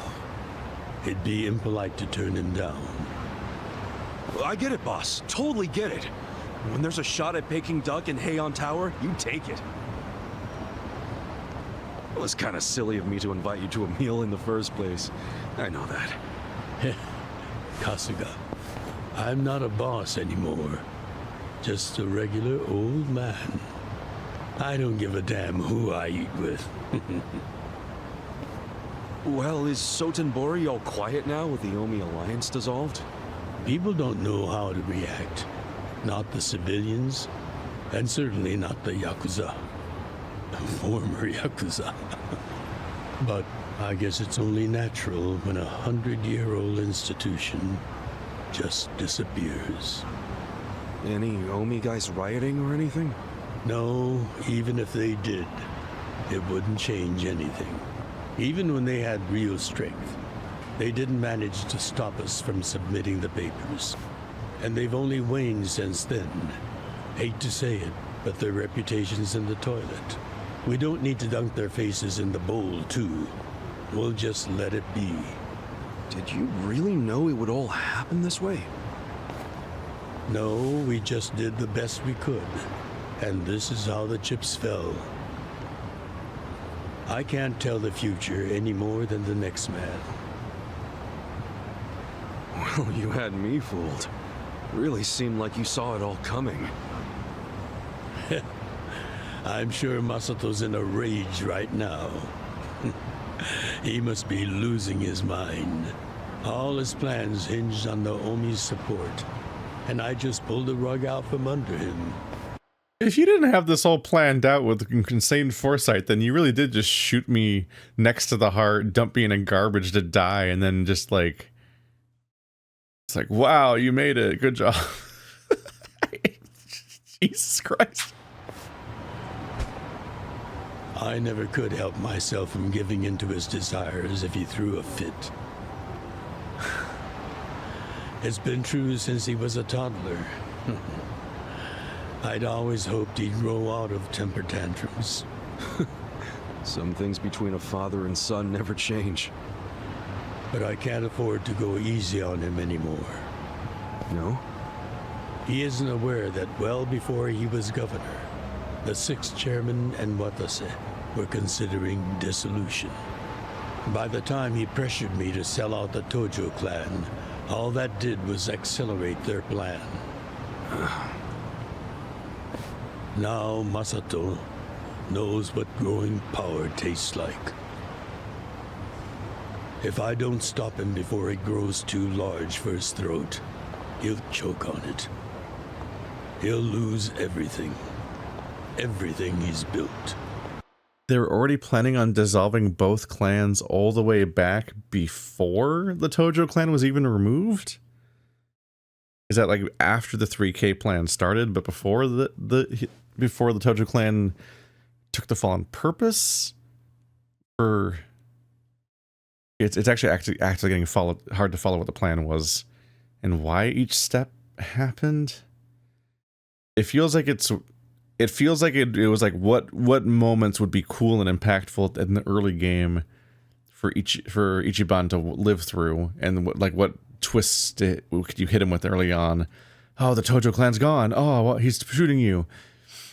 And then they worked backwards from there to come up with a conspiracy that would make those points happen. But like the backfield conspiracy sounds insane. I just don't want to see that happen. Well, I should get going. Boss. Hmm? Earlier, you said you don't have a title anymore. So, what's your plan from here on out? What are you gonna do? The sixth chairman and Watase knew that once their factions were gone, many of their men would lose their way with no Yakuza path to follow. That's happening now. So, they want to find some legal means to take in these wandering souls who have nowhere else to go. I'd like to help them with that task. I see. Guess you do have total freedom to do whatever now, huh? Yes. And the only thing I'm wondering is how am I going to kill the time? I think this is how every businessman must feel when he retires. I was literally about to say, like I said before, that like this, it's like a whole party of people who just retired and then join your party. And they're so deep into the retirement theme that it's the game about retiring the Yakuza themselves. And then they introduce characters just to retire them. And then everyone's getting retired. And it's the end of the Yakuza. It's the end of every family. Everyone's quitting.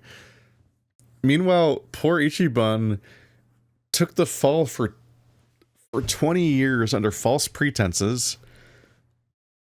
Then came out and got shot. But it was specifically, he took the fall ultimately for Aoki, who was the same person who then spent that time destroying the Yakuza. So when Ichiban took the fall to preserve his family, and when he came back out, all of the Yakuza are just gone. So it's like he accomplished nothing, even in taking the fall. Like it's so fucked up.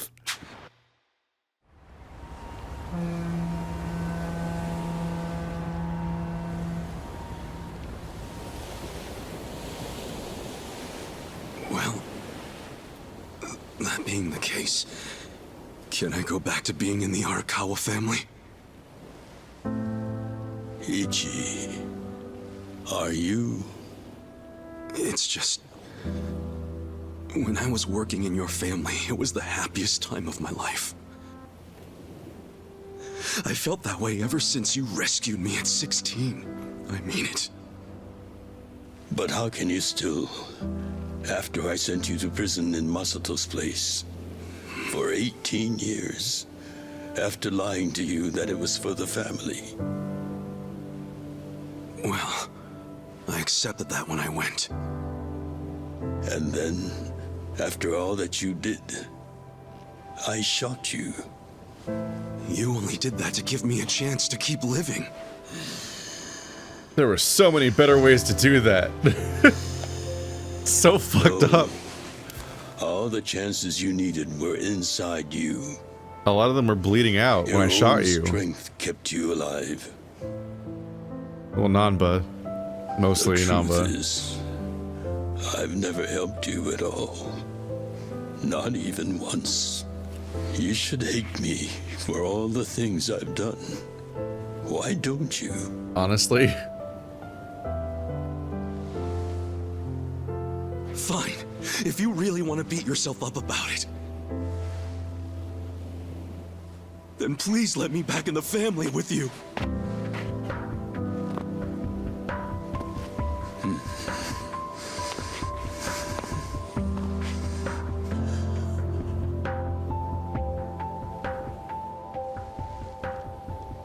Hey, Ichi.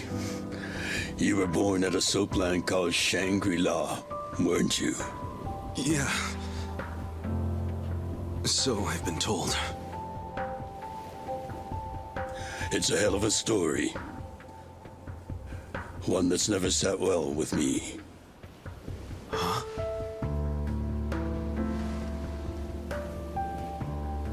I dream about it, you know. You dream about it? Are you his real father? Yeah. I dream that it's 40 years ago, on that cold New Year's Eve night. Akane is there, and she's about to give birth to her baby. She gives birth in Shangri-La. In the dream, it's Masato who ends up being born in that soapland. No, come on. This is embarrassing. Nothing to be embarrassed about.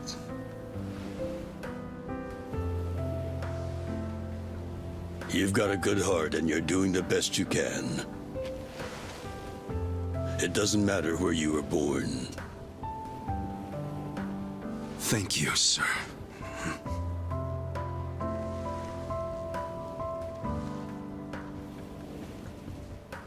I'm curious. Did you ever want to find your parents? Oh god. I thought they were gonna reveal a fucking Crimes of Grindelwald ass baby swap and that it was actually him, the coin locker baby, was also born in the soapland, and it was none of that was ever Ichiban's actual backstory in the first place, and I'm your father. Good question. I don't really know. At this point, I've gotten pretty used to not knowing them. You've gone through a lot. Not that I have any right to speak to you about it.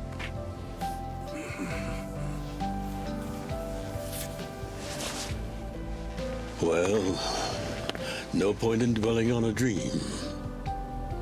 That's all it is, right?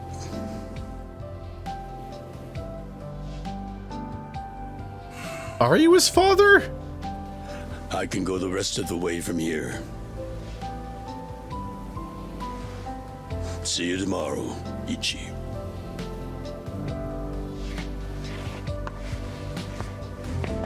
Is that why he didn't want him to join the family so bad and kept ignoring him? But he still saved him? He'll lose a finger for Ichi, but he won't. He didn't want him to join the family, so he was ignoring him when he was being indebted to him and all that. Even though he was abandoning him to just be basically homeless.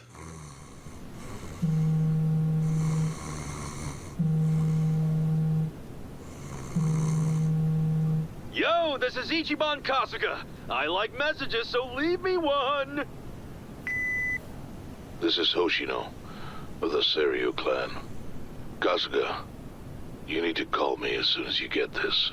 Do you still exist? This morning, they found Arakawa's body in the ocean. Oh. Well.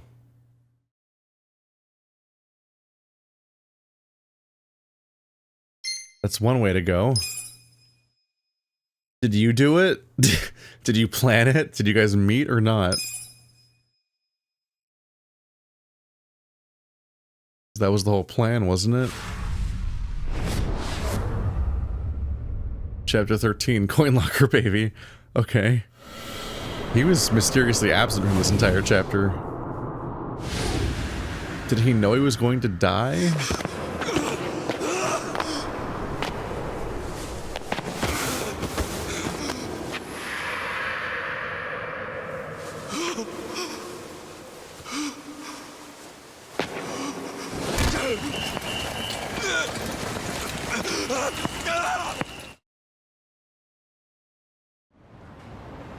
After he had dinner with my patriarch last night, Masumi Arakawa left Heian Tower alone. So he must have been shot on his way home. Any idea who did it? I put my money on an Omi loyalist. Pretty sure I'd win that bet, too. Hell, there were shootings in Sotenbori, too. Attempts on Captain Watase and Daigo Dojima. Are they okay? Yeah. Apparently, they had some ex-Tojo legends with them. Can't ask for better bodyguards than that. No kidding. And yeah, that does point to Omi retaliation. Uh-huh. You and your pals should be careful, since you were on the dissolution's front lines. The remnants will have a bone to pick with you. You pledged your loyalty to Aoki, right? So, like, it's your... probably was you. Yeah, that's for sure. I'll pass on the advice.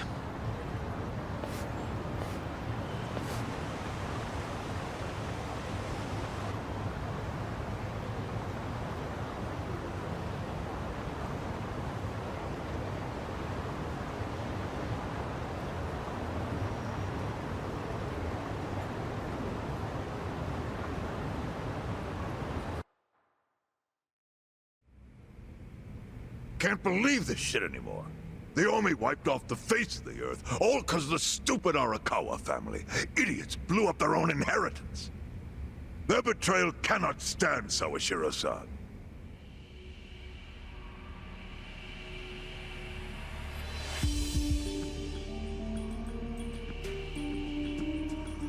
Remember how we used to be sister families with the Tojo clan? We had bases in Kanto and everything. Of course, the only reason we helped Arakawa-san push the Tojo clan out of Kamurocho in the first damn place was so our family would survive too. Because we're sick and tired of the Tojo demanding tribute money just to let us keep land we'd already been living on for years. If that had kept up, we would have been crushed, just like any other family without their own territory in Tokyo. That's why we work with Arakawa in spite of it being disloyal to the Tojo.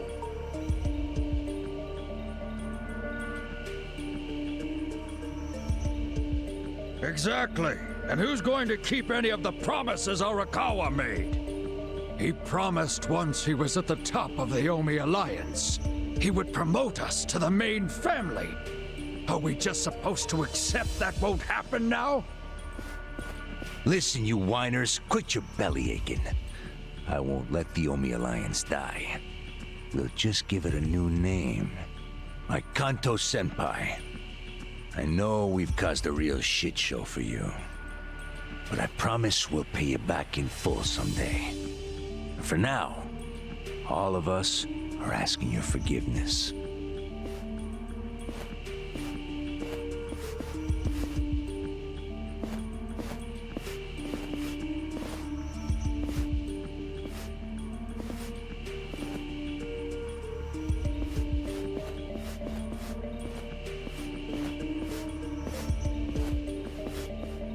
These suitcases are actually all perfect dark laptop guns.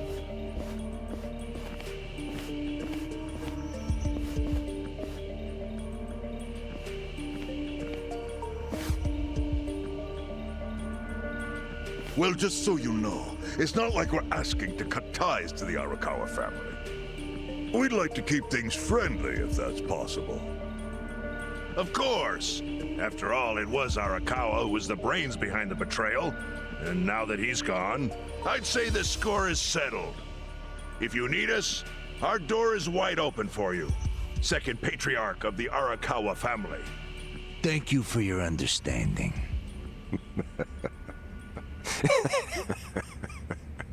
What?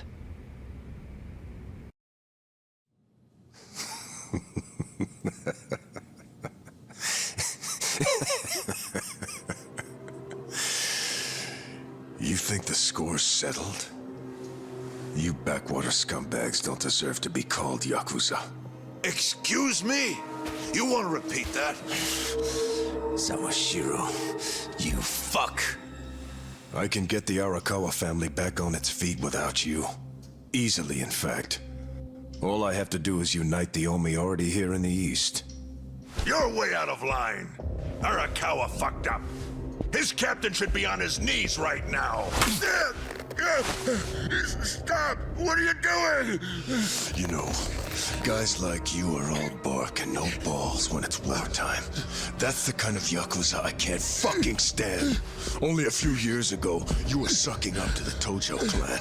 Then Arakawa changed his colors, and there you were at his feet. Now he's dead, and you think you can pull the senpai card on me? Talk is cheap. The Yakuza way to lead is with bloodshed. The weak always fall in line behind the strong. Help me! Time to accept it. Among the men in this room, you represent the weak, and that goes for all of you.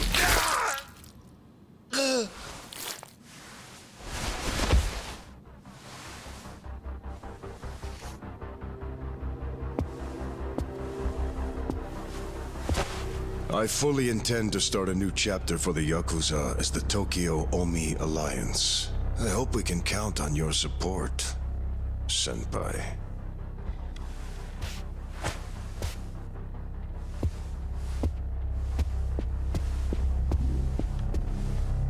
What makes you think you have any right to pull that shit?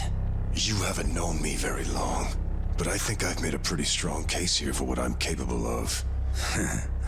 Convince me. I'm not the type of Yakuza who's gonna sit on his hands after his patriarch got removed. What's your point? Right now, I don't know if it was you or some other Kansai punk, but I will gut the man who killed him. You have my word on that. There will be no mercy. The fuck are you saying? Every thug out there on the street knows that you killed your boss under Haoki's orders. You think picking a fight with me is your ticket to the big time? You see yourself as the guy on top at the dawn of a new age for the Yakuza. So they all think what I thought, except I mixed the other guy up with this guy because there's just so many fucking characters that don't have that much screen time. So I remembered that the scene existed, but I don't, like, have all the faces down clearly. That ain't gonna fly. Sure. I'll give you until I've rounded up all the stragglers in Tokyo to make your move. Until then, keep sucking on the Omi's dried up teats. So he's gonna avenge Arakawa, but he's also not gonna honor his wishes of dissolving the family. I look forward to the comments that try to explain what the fuck's happening. Wow, this type of cutscene, it's been a while. It's only been used like twice, and this is one of them. Sorry I'm late. You guys always go this hard on kids? Where's this brat of mine you say you've got? Arakawa-san! The little fuck damn near took our guy out! We can't just hand him back to you without some compensation! Somebody's gotta take responsibility! I see. Well, how about a finger? I'll trade you my finger for him. Sound fair? I'll just borrow this.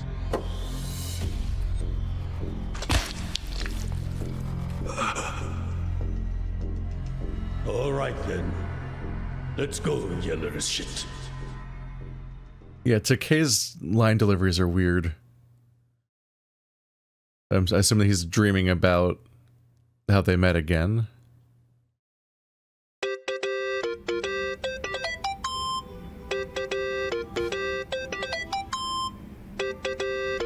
Oh, please. Please, I'm begging you. Phone,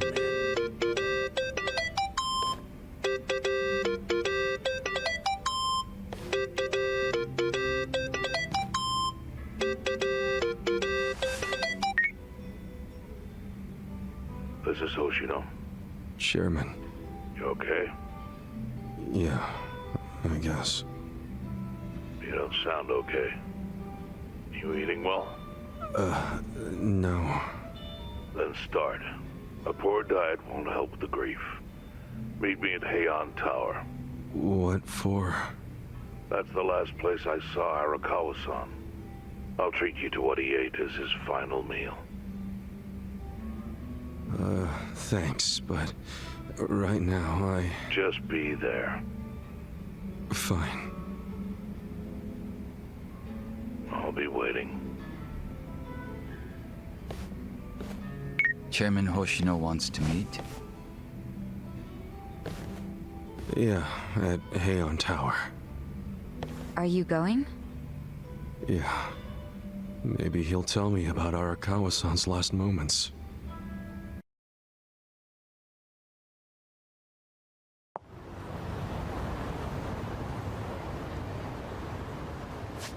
There are so many characters who are completely unmoored from their original purpose and role, and just kind of like wandering. Like you, buddy. Look, it's time to do more fun harvesting. Oh damn, that's a lot of garlic.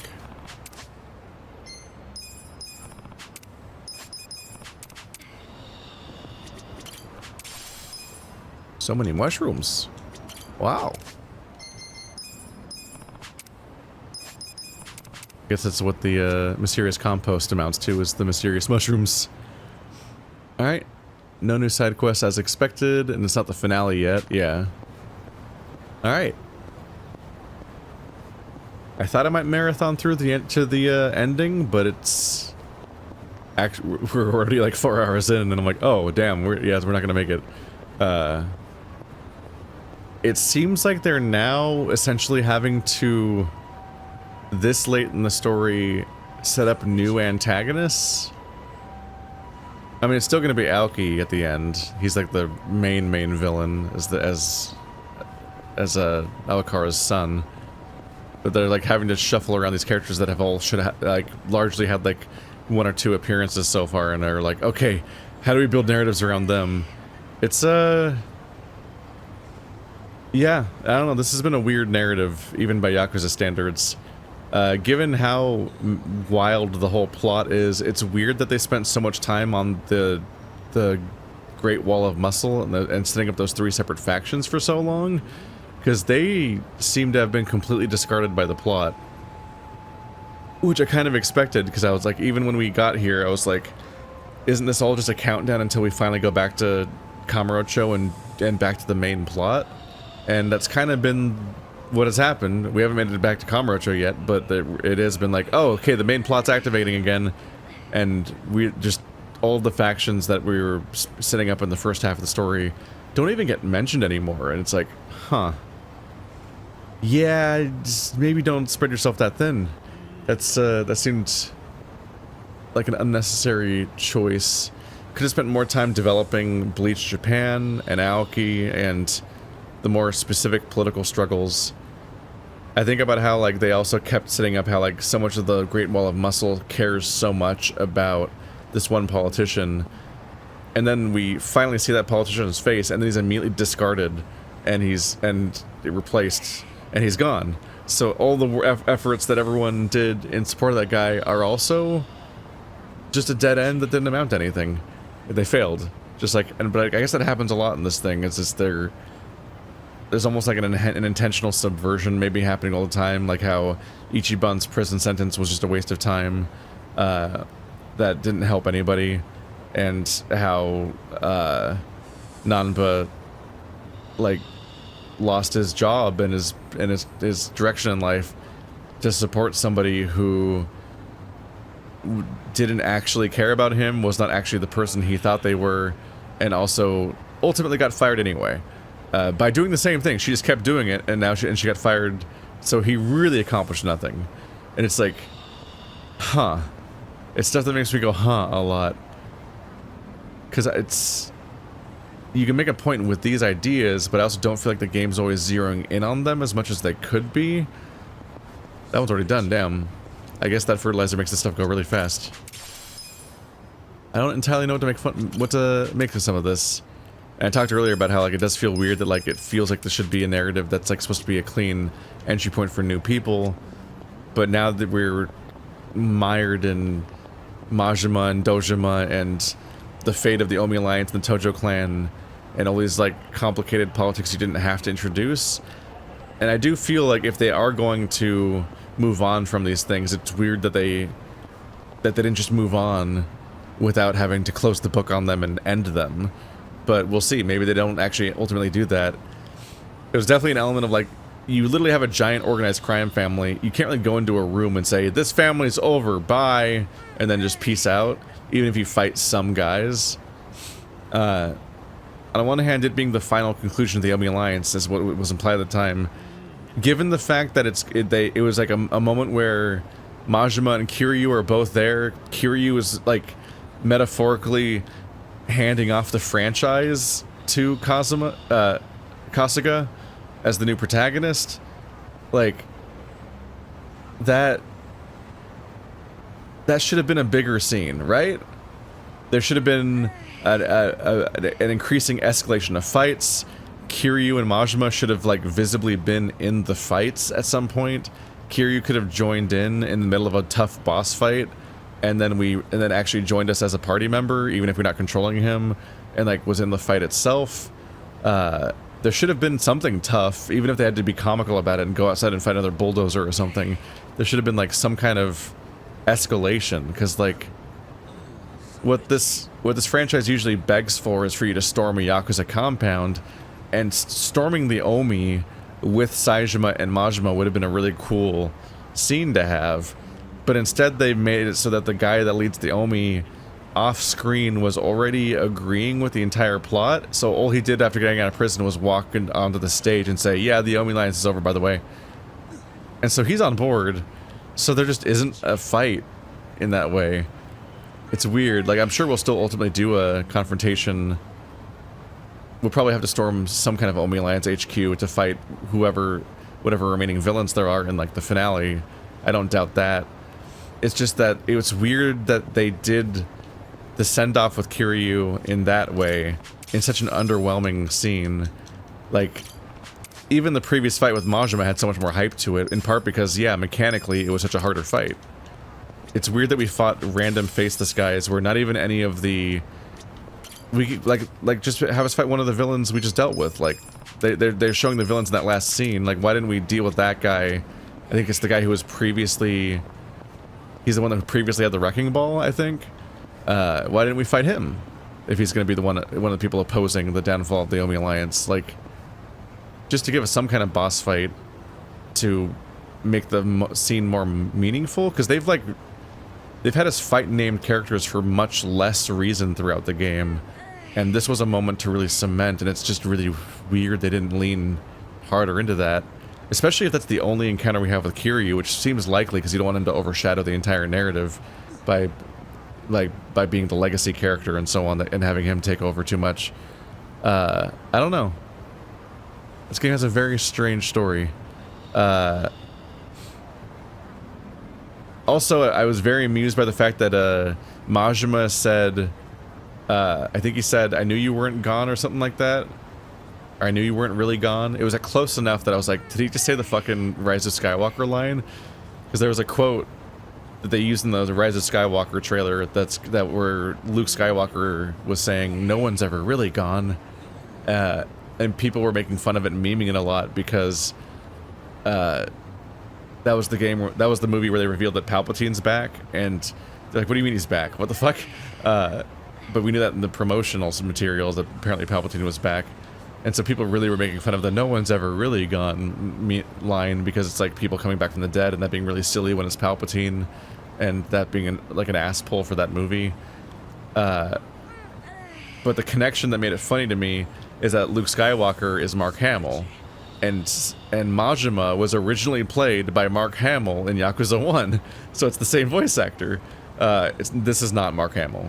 They did not bring him back for this game, but I was just amused by my brain. I'm already thinking of Majima. My brain immediately connected it to Mark Hamill. So when he said a line that sounded a lot like a Mark Hamill line from Star Wars, I was like, what? Just fried my brain for a second, where I'm just like, that's not on purpose. No one would do that on purpose. But what a funny, strange line. Huh. Alright, well that was chapter 12, the end of Yakuza. It was more literal than I anticipated. Wild.